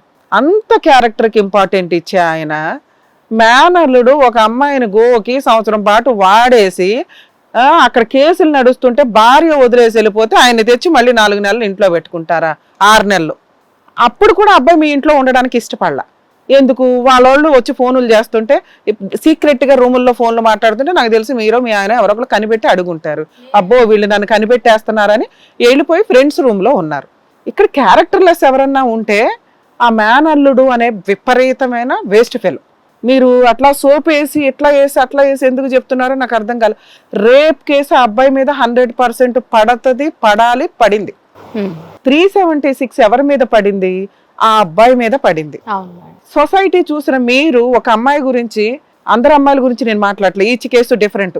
డబ్బు కోసం వెంపర్లాడి అక్రమ సంబంధాలు పెట్టుకొని బ్లాక్మెయిల్ చేసేవాళ్ళు వేరు, లవ్ అనే దాంతో ఒకసారి మిస్టేక్ అయిపోయినాక దాన్నే కంటిన్యూ చేసుకునే వాళ్ళు వేరు, పాపం తెలియక మిస్టేక్ చేసేవాళ్ళు వేరు. తెలియక మిస్టేక్ చేసే వాళ్ళని మనం సపోర్ట్ చేయాలి. ఇది మీడియం కేసు. ఏది, అతనికి పెళ్ళయిందని తెలిసి కూడా అన్న అని ఒక పవిత్రమైన మాట పెట్టుకొని దరిద్రపు పని చేసిన 2 క్యారెక్టర్ల గురించి మాట్లాడుతున్నాం మనం. అప్పుడు కూడా వాళ్ళు ఒక ఛాన్స్ ఇచ్చారు. పోలీస్ స్టేషన్కి వెళ్ళి, అరే బాబు నీ దగ్గర ఫోటోలు వీడియోలు గట్రాలు ఏమైనా ఉంటే డిలీట్ చేయి, అమ్మాయికి ఒక కొత్త లైఫ్ చూస్తున్నావు, నిన్ను మేము టచ్ చేయు, నువ్వు మమ్మల్ని టచ్ చేయకు అని. అంత బంపర్ ఆఫర్ వచ్చినప్పుడు ఏ అబ్బాయి అన్నా వాడుకోవాలి. అప్పటిదాకా వీడియోలు ఫోటోలు ఇవి పెట్టుకున్నాడు అంటే ఆ అమ్మాయిని ఇంకా బ్లాక్మెయిల్ చేద్దామనే, ఆ అబ్బాయికి బ్లాక్మెయిలింగ్ మెంటాలిటీ ఉంది. ఫ్రీగా దరిద్రం వదిలేద్దాం అన్నా కూడా ఆ అబ్బాయి వదలకుండా కూర్చుంటే తప్పక వాళ్ళు పోలీస్ స్టేషన్కి వెళ్ళి కంప్లైంట్ ఇచ్చుకొని బాబు ఆ వీడియోలు అవి డిలీట్ చేయంటే చేశాడు. మీ దృష్టిలో ఏంటంటే ఆ అమ్మాయి మేజరు, ఆ అమ్మాయే ఆడికి పెళ్ళయిందని తెలిసి వచ్చింది, అన్నయ్య అన్నయ్య అని పిలుస్తూ ఇంట్లో అన్ని రకాల ఫుడ్లు వండి పెట్టింది, అన్నయ్య అన్నయ్య అని పిలుస్తూ పక్కెక్కి పడుకుంది, సంవత్సరం పాటు వాళ్ళిద్దరికి ఫిజికల్ రిలేషన్ ఉంది, ఇదిగోండి ఫోటోలు. అయితే వీడికి తెలీదా ఏ అమ్మాయితో పడుకుంటున్నాడు, ఏం చేస్తున్నాడని? వాడిని వెనకేసుకొని వచ్చి కూర్చున్నారు మీరు ఇక్కడ. లేదు నన్ను మాట్లాడినివ్వండి. ఆ అబ్బాయి చేసింది 90% మిస్టేక్, ఆ అమ్మాయి చేసింది వయసులో తెలియక చేస్తున్న మిస్టేక్. తెలుసు. ఎవరు జాగ్రత్త పడాలి? పెళ్ళైనోడు ఇంకెక్కువ జాగ్రత్త పడాలి. నన్ను నమ్మి ఒక అమ్మాయి వచ్చింది, వాళ్ళ కుటుంబం వచ్చింది, మాది పలానా పల్లెటూరు, మా అమ్మ నాన్న పరువు పోతుంది, ఇంకా బీభత్సంగా మాట్లాడాలంటే మా మేనమామ అత్తల పరువులు పోతే వాళ్ళు నాకు ఫుడ్ పెట్టి చదివిచ్చారు అని జ్ఞానంతో ఉండాల్సిన వ్యక్తి అతను. అమ్మాయి వచ్చింది కదా వాడేసుకుంటామంటేనే ఈ చట్టాలు స్టార్ట్ అయ్యి తోలు తీసి ఆరేసేస్తున్నారు ఒక్కొక్క మగాడిని. మీలాంటి వాళ్ళు కూడా వచ్చి అమ్మాయికి తెలీదా మేడం పెళ్ళయిందని, అయినా కానీ ఆ అబ్బాయి దగ్గరికి అన్నయ్య అని వెళ్ళింది, పడుకుంది, సంవత్సరం పాటు తిరిగింది, ఇలాంటివి అనకూడదు. ఫస్ట్ టైం మిస్టేక్ అయిపోయింది, దాన్ని తరిమేయాలా, ఇంకొకసారి రానివ్వకుండా పోలీస్ స్టేషన్కి వెళ్ళాలా, ఆ పనిష్మెంట్ ఏదో పడాలి. ఎందుకంటే జ్ఞానం మనకు కూడా ఉండాలి కదా. మనకి లేనప్పుడు ఈ ఫోటోలు దాచుకొని ఆ అమ్మాయిని బ్లాక్మెయిల్ చేస్తామన్నట్టే. అలా తప్పు చేసిన అమ్మాయిలు 90% కేసు లేకుండా కోర్టుల చుట్టూ తీస్తే మళ్ళీ సెకండ్ మ్యారేజ్ పెళ్లి చేసుకోవడానికి కుదరదని నోరు మూసుకొని వీళ్ళు పిలిచినప్పుడల్లా వెళ్ళి సూసైడ్లు చేసుకుంటున్న వాళ్ళు ఉన్నారు. ఎందుకు అంటే వాడి దగ్గర ఫోటోలు వీడియోలు ఉండడం. ఇక్కడ ఆల్రెడీ అమ్మాయి వాళ్ళ మీ మేనల్లుడు వాళ్ళ మామగారు ఎవరైతే ఉన్నారో ఆయన కూడా సొంత చుట్టమేగా, ఆయన ఒక గడ్డి పడేసి చుట్టాల్లో అందరు పెద్ద మనుషుల దగ్గర పెట్టడం వల్ల ఇక ఆ అమ్మాయిని ఓకే వీడి దగ్గర వీడియోలు అవన్నీ ఉన్నాయి డిలీట్ చేయించాలని ఆ అమ్మాయి వాళ్ళు ఏదో పోలీస్ స్టేషన్లో కంప్లైంట్ ఇచ్చి డిలీట్ చేయించుకున్నారు. అది అక్టోబర్లో జరిగింది సీన్. నవంబర్లో వాళ్ళ పెళ్లి సంబంధాలు ఏమో వాళ్ళు చూసుకుంటున్నారు. ఇక్కడ నవంబర్లో కేసు వేయడానికి రీజను స్టోరీ అక్టోబర్దే రాశారు. అర్థమవుతుందా? అక్టోబర్లో వాళ్ళిద్దరూ ఒక రూమ్కి వెళ్ళడం, ఆ అమ్మాయి చున్నీ తీయడం, ఆ అమ్మాయి అవుట్రేజింగ్ మోడెస్టీ ఆఫ్ ఉమెన్ అనే ఇన్సిడెంట్లు అవన్నీ జరగడం, ఫిజికల్గా కమిట్ అవ్వడం, అదంతా స్టోరీ అబ్బాయికి సంబంధించి. ఇందులో వాళ్ళ అమ్మా నాన్నకి తెలుసు, వాళ్ళ ఇన్వాల్వ్మెంట్ చేశారు. ఇతని ఫ్రెండ్ ఆ అమ్మాయికి ఒక మ్యారేజ్ వస్తే ఈయన వదిలేసన్నా తప్పించుకొని వెళ్దామని పెళ్లి చేసుకుందాం అనుకుంటే వీళ్ళిద్దరు ఆ ఊరు వెళ్ళి ఆ సంబంధం చెడగొట్టారు అనే ఫాల్స్ ఎలిగేషన్. వీళ్ళిద్దరు ఆ ఊరు వెళ్ళింది ఎందుకు అనేది మీరు ఒక స్టోరీ చెప్తున్నారు. వెళ్ళి అబ్బాయి ఫోన్ నెంబర్ తెస్తే ఈ అమ్మాయి ఇది ఎవరు నమ్మడం, ఓకే నమ్మినా నమ్మకపోయినా అది చాలా చిన్న టాపిక్. వాళ్ళిద్దరు ఊరు వెళ్ళి పెళ్లి సంబంధం చెడగొట్టడానికి కోఆపరేట్ చేశారు, ఇతను వీళ్ళ ఫ్రెండ్ అనేది. అర్థమవుతుందా? ఇందులో ఇతన్ని A2గా వచ్చేయడం వల్ల, ఎందుకు A2గా వచ్చి ఉంటారో తెలుసా? పోలీస్ స్టేషన్లో జరిగిన ఓవర్ యాక్షన్స్, మీ బ్యాక్గ్రౌండ్. ఆ టైంలో సెటిల్మెంట్ అయితే సెటిల్మెంట్కి వెళ్ళిపోవాలా. గెలిచేద్దాం అంటే మీరు నాకు తెలుసు మీకు యాంటిసిపేటరీ బెయిల్కి ఎంత ఖర్చు అయిందో మీరు ఓపెన్గా చెప్పవసరం తెలుసు, ల్యాక్స్లోనే అయ్యి ఉంటుంది మీరు అందరికీ కలిపి. ఇక కేసు విషయానికి వస్తే అదే నేను నాకు అమ్మాయి గురించి అన్నాను కదండి, అలా మనం ఆ అమ్మాయికి కేసు పెట్టేసిందంటే, కేసు పెట్టినాక పెళ్లి చేసుకుంది, ఒక పిల్లని కనేసిందంటే కేసు అనేది తప్పుకి సంబంధించి, క్రైమ్కి సంబంధించి. ఆ రోజు ఆ సంవత్సరంలో చేసిన తప్పుకి, ఆ రేపుకి ఆ పనిష్మెంట్ కోర్టు ఎప్పుడు పెట్టాలో లీగల్ ప్రొసీడింగ్స్ ప్రకారం జరిగిద్ది.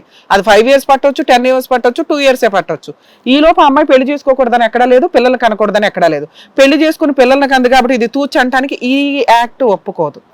తప్పు చేసిన వాడికి పనిష్మెంట్ పడాల్సిందే, వాళ్ళ లైఫ్ వాళ్ళది. ఈ అబ్బాయి కూడా వాళ్ళ ఆవిడతో కలిసి ఉంటున్నాడుగా బాగానే, వాళ్ళ ఆయన తప్పుడు పని చేశాడని తెలిసినా కూడా భార్య కాపురం చేస్తుందిగా, వాళ్ళు బాగానే ఉన్నారు, వాళ్ళ అమ్మా నాన్న కోఆపరేట్ చేస్తున్నారు, అంతా బాగానే ఉంది. జస్ట్ ఊరెళ్ళిన ఇళ్ళకి మీ హస్బెండ్ సపోర్ట్ చేయట్లా. ఈ లీగల్ ప్రొసీడింగ్స్ ఎట్లా ఉంటాయనేది చూద్దాం. యాంటిసిపేటరీ బెయిల్స్ కూడా నాకు తెలిసి రిక్వైర్మెంట్ లేదు, కానీ కంగారుగా వేసుకున్నారు. యాక్చువల్ క్వాష్కి వెళ్ళిపోవాలి ఇట్లాంటి వాటి మీద, అయినా కూడా ప్రొసీడింగ్స్లో యాంటిసిపేటరీ తెచ్చుకున్నారు. ఫర్దర్గా ఛార్జ్ షీట్ ఇప్పుడు ఫైల్ అయింది రీసెంట్గా. ఛార్జ్ షీట్ ఫైల్ అయిన తర్వాత A1, A2, A3, A4 ఇట్లా ఉన్నారు కదా, ఎవరు అడ్వకేట్ని వాళ్ళు పెట్టుకోవచ్చు. అందరూ కలిపి ఒకే అడ్వకేట్ని పెట్టుకోవాలని లేదు. లేదా యాక్చువల్గా ఎప్పుడు A1 కదా ఇక్కడ మెయిన్, A1 ఒక అడ్వకేట్ని పెట్టుకుంటాడు, మిగతా వాళ్ళు కూడా అతన్నే ఫాలో అవుతారు. అంటే A1 స్టోరీ కాబట్టి ఇది A1 అడ్వకేట్ని పెట్టుకొని ఈ ఖర్చులు కూడా ఆయనే చూసుకోవాలి. మరి వాళ్ళకు ఒక అడ్వకేట్ ఉన్నాడా A1కి? A1 ఒక అడ్వకేట్ ని పెట్టుకున్నాడు మేడం, మేము వేరే అడ్వకేట్ ని పెట్టుకున్నాం. ఆయన పబ్లిక్ ప్రాసిక్యూటర్ అయింది అనమాట, వాళ్ళు పెట్టుకున్న అతను. మా అడ్వకేట్ కి ఆ కేసును తెచ్చి ట్రాన్స్ఫర్ చేశారు. అయితే ఇప్పుడు ఏంటంటే వీళ్ళందరి కేసులకి డబ్బు ఇప్పుడు వాదించడానికి ఖర్చులు పెట్టుకోవాలి కదా అని ఈ అబ్బాయిని అడుగుతాడు. కేసు ఏమన్నా కానీ నా కాడైతే డబ్బులు లేవని ఈ అబ్బాయి అంటాడు. అప్పుడు మీరేం మాట్లాడాలి మీ అడ్వకేట్ తో? సార్ మా A2, A5 ఎవరైతే వాళ్ళ ఫ్రెండ్ ఉన్నాడో వీళ్ళిద్దరికి సంబంధించే నా ఫీజులు, వాళ్ళ కేసు మీరు కంటిన్యూ చేస్తారా చెయ్యరా మీ ఇష్టం, ఫీజు వాళ్ళ దగ్గర నుంచి తెచ్చుకోండి అని అనాలి. అవునా? చెప్పాను. చెప్తే వాళ్ళు చూసుకుంటారు. అడ్వకేట్ వాళ్ళది తీసుకుంటాడా లేదా వాళ్ళ పర్సనల్ విషయం, కానీ వాళ్ళు ఫీజు కట్టనంటున్నారండి నన్ను కట్టమంటున్నాడు అడ్వకేట్ అని ఎక్కడా ఉండదు. మీరు అందరి తరపున మీరు వెళ్తే మీరు ఫీజు పే చేయాలి, మీరు ఇద్దరు తరపునే వెళ్తే ఆ ఇద్దరికే మీరు ఫీజు చేసుకుంటారు. మిగతా ముగ్గురిదే ఆయన తీసుకుంటాడా లేదా వాళ్ళ దగ్గర వసూలు చేసుకుంటాడా అనేది ఆయన ఇష్టం. అర్థమవుతుందా? సో ఇప్పుడు వాళ్ళకి మీ ఇద్దరు వరకే కేసు మాట్లాడుకోండి, మీ ఇద్దరు వరకే డిలీట్ చేయించుకోండి. ఆ మిగతా ముగ్గురు కేసు ఆయన చేసుకుంటాడా చేసుకోడా? డౌట్ మేడం, ఇప్పుడు అది ఛార్జ్ షీట్ పడింది కదా, ఇప్పుడు స్క్వాష్ ఇక్కడ వేయొచ్చా? చెప్తాను నేను, ఇంకా లీగాలిటీ స్టార్ట్ చేయాలి. అడ్వకేట్ మీ ఇద్దరికే వాళ్ళిద్దరికే పెట్టుకొని మీరు ఫీజు కూడా పే చేసుకోవచ్చు. లేదా అందరూ ఆయన చేసుకుంటాడా ఆయన ఇష్టం, ఫీజు మా క్లయింట్స్ వీళ్ళిద్దరే అనేది మీరు చెప్తే అంతవరకే ఫీజు తీసుకుంటాడు. ఆ రేంజ్ ఏంటో ఆయన చెప్తాడు. పావలాకి చేసేవాళ్ళు ఉంటారు, 10 రూపాయలకి చేసేవాళ్ళు ఉంటారు, వాళ్ళ ఇష్టం. క్వాష్కి వెళ్ళొచ్చా అంటే వెళ్ళొచ్చండి, ఛార్జ్ షీట్ ఫైల్ అయినాకే వెళ్ళాలి. ఛార్జ్ షీట్ ఫైల్ అయినాక వెళ్ళటం వల్ల బెనిఫిట్ ఏంటంటే వీళ్ళు రెగ్యులర్ గా కోర్టుకు వెళ్లకుండా డైరెక్షన్ వస్తుంది. పేరు పెట్టారండి, పేరు తీసేయడం కుదరదు. క్వాష్ అంటే ఏంటి? పేరు తీసేయడం. ఛార్జ్ షీట్ ఫైల్ అయినాక హైకోర్టులో క్వాష్ పిటిషన్ ఫైల్ చేసుకుంటే వీళ్ళిద్దరూ రెగ్యులర్ గా కోర్టుకు వెళ్లకుండా డైరెక్షన్ ఇస్తారు. Whenever there presence required అప్పుడు కోర్టుకు వెళ్తే చాలు. అంటే వాళ్ళ అవసరం ఉన్నప్పుడు కోర్టుకి, వకాలత్ వేసేటప్పుడు, షూరిటీ సబ్మిట్ చేసేటప్పుడు, ఎగ్జామినేషన్స్కి లాస్ట్లో. ఈ లోపు 40 సార్లు వెళ్ళాలి. ఆ 40 times వెళ్ళాల్సిన అవసరం ఉండదు. గబుకుని వెళ్ళకపోతే అరెస్ట్ వారెంట్లు రావడం కానీ ఇట్లాంటివి ఉండవు. మ్యాక్సిమం క్రిమినల్ కేసుల్లో ప్రాసెస్ ఇట్లా ఉంటుందండి. తెలియని వాళ్ళు ఎవరన్నా ఈ కేసు ద్వారా కొంత తెలుసుకోండి. హైకోర్టులో క్వాష్ పిటిషన్ ఫైల్ చేస్తే మీ పేర్లు తీసేయడం కుదరదు, కానీ రెగ్యులర్గా కోర్టుకు వెళ్లకుండా డైరెక్షన్స్ అయితే వస్తాయి. దానివల్ల మనకి చాలా బెనిఫిట్ నడుస్తుంది, ఎందుకంటే టెన్షన్ తగ్గిద్ది కాస్త. నెక్స్ట్ వీళ్ళిద్దరూ 100% కేసు గెలిచే కేసు. మీరు గుండెలు బాధ వేసుకొని టాబ్లెట్లు వేసుకొని సూసైడ్లు చేసుకోవాల్సినంత కేసే కాదు. మీరు ఆ పిల్లడు పరువు తీకండి దయచేసి. అతనికి సంబంధమే లేని ఒక కథ ఇది. మేనమామ అది ఆ పిల్లోడు ఏమవుతాడు, బాబా బామ్మది వెళ్ళి చెప్పాడు, వెళ్ళటం తప్పే, వెళ్ళాడు తెలియక వెళ్ళాడు. సరే సంబంధం చెడగొట్టడానికి అయితే వెళ్ళాలి, ఎవరో పొల్లైనా వెళ్ళైనా వాళ్ళ ఇల్లు ఎక్కడా అని అడిగాడు. ఆ ఒక్క పాయింట్ మీద మీ అడ్వకేట్ వీళ్ళిద్దరిని అక్యూటల్ చేస్తారు. మరి అడ్వకేట్ ఫీజులు ఎంత అవుతాయి? సో ఎంతైనా కానీ ఫీజెస్ అయితే అవుతాయి కదా, పలానా రేంజ్లో ఫీజెస్ అవుతున్నాయి. బెటర్ ఆప్షన్ ఎప్పుడైనా కానీ సెటిల్మెంట్లకు వెళ్ళటం. వాళ్ళు సెటిల్మెంట్కి రాకపోతే మనం టెన్షన్ పడాలి, కానీ సెటిల్మెంట్కి వస్తే ఎంత ఖర్చు పెట్టారు ఇప్పటికి. హాస్పిటల్కి పెడుతున్నారు, ట్రీట్మెంట్లకు పెడుతున్నారు, కౌన్సిలింగ్లకు పెడుతున్నారు, బెయిల్స్కి పెడుతున్నారు, టెన్షన్లు పడటానికి పెడుతున్నారు. సెటిల్మెంట్కి అమ్మాయి మొహాన పడేస్తే వీళ్ళిద్దరిని డిలీట్ చేయడానికి అవుతుందిగా. ఒకటి, లేదా ఫుల్ అండ్ ఫైనల్ సెటిల్మెంట్ మాట్లాడుకుంటే అప్పుడు కూడా కేసు విత్డ్రా చేయడం కుదరదు. హాస్టల్ విట్నెస్ అంటారు. ఆ అమ్మాయిని పిలిపించి పబ్లిక్ ప్రాసిక్యూటర్ ఇది హాస్టల్ విట్నెస్ అండి అంటే గబా 1 వీక్ మ్యాక్సిమం 1 మంత్ 2 monthsలో స్టేజెస్ అన్ని, ఇప్పుడు నేను 4-5 years నడుస్తుంది అన్నాను కదా, ఆ 4-5 years నడిచే 10 స్టేజెస్ని దగ్గరికి తీసుకొచ్చి 2 monthsలో 1 monthలో కంప్లీట్ చేసి డిస్మిస్ అంటారు. అర్థమవుతుందా? ఇటువంటి కేసులు అలా క్లోజ్ అవుతాయి.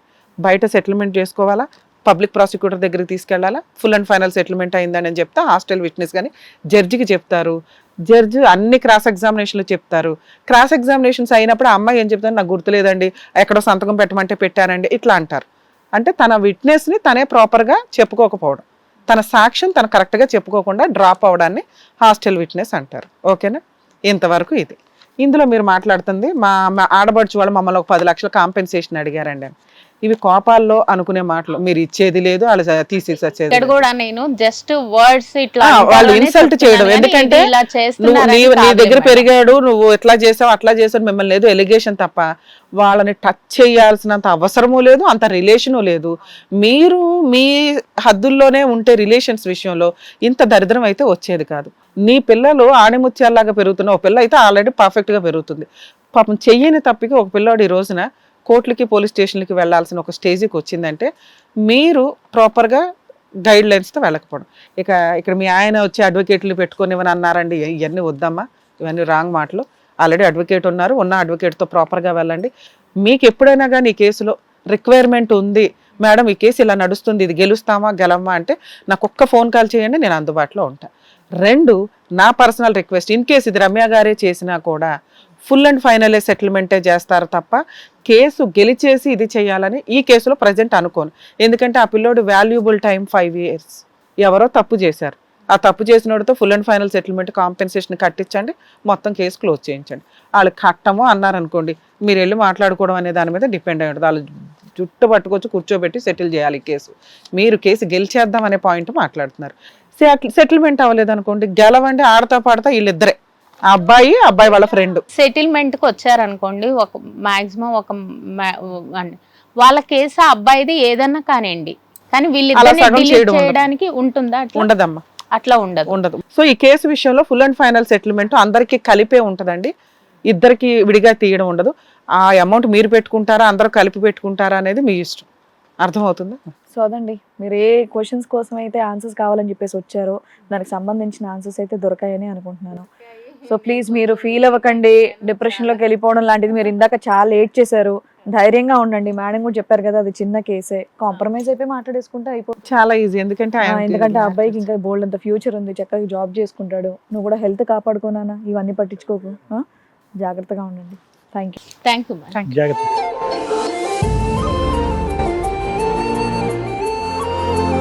మీ ఇద్దరి మీద నమ్మకంతో ఈ వేదికను నమ్ముకొని వచ్చినటువంటి ఆ తల్లి కొడుకుల ప్రాబ్లమ్స్ అన్ని, అసలు ఏం చేస్తే నెక్స్ట్ వాళ్ళ ఫ్యూచర్ బాగుంటుందని చెప్పినందుకు thank you so much doctor గారు. Thank you so much advocate madam. మరో కథతో మళ్ళీ కలుద్దాం.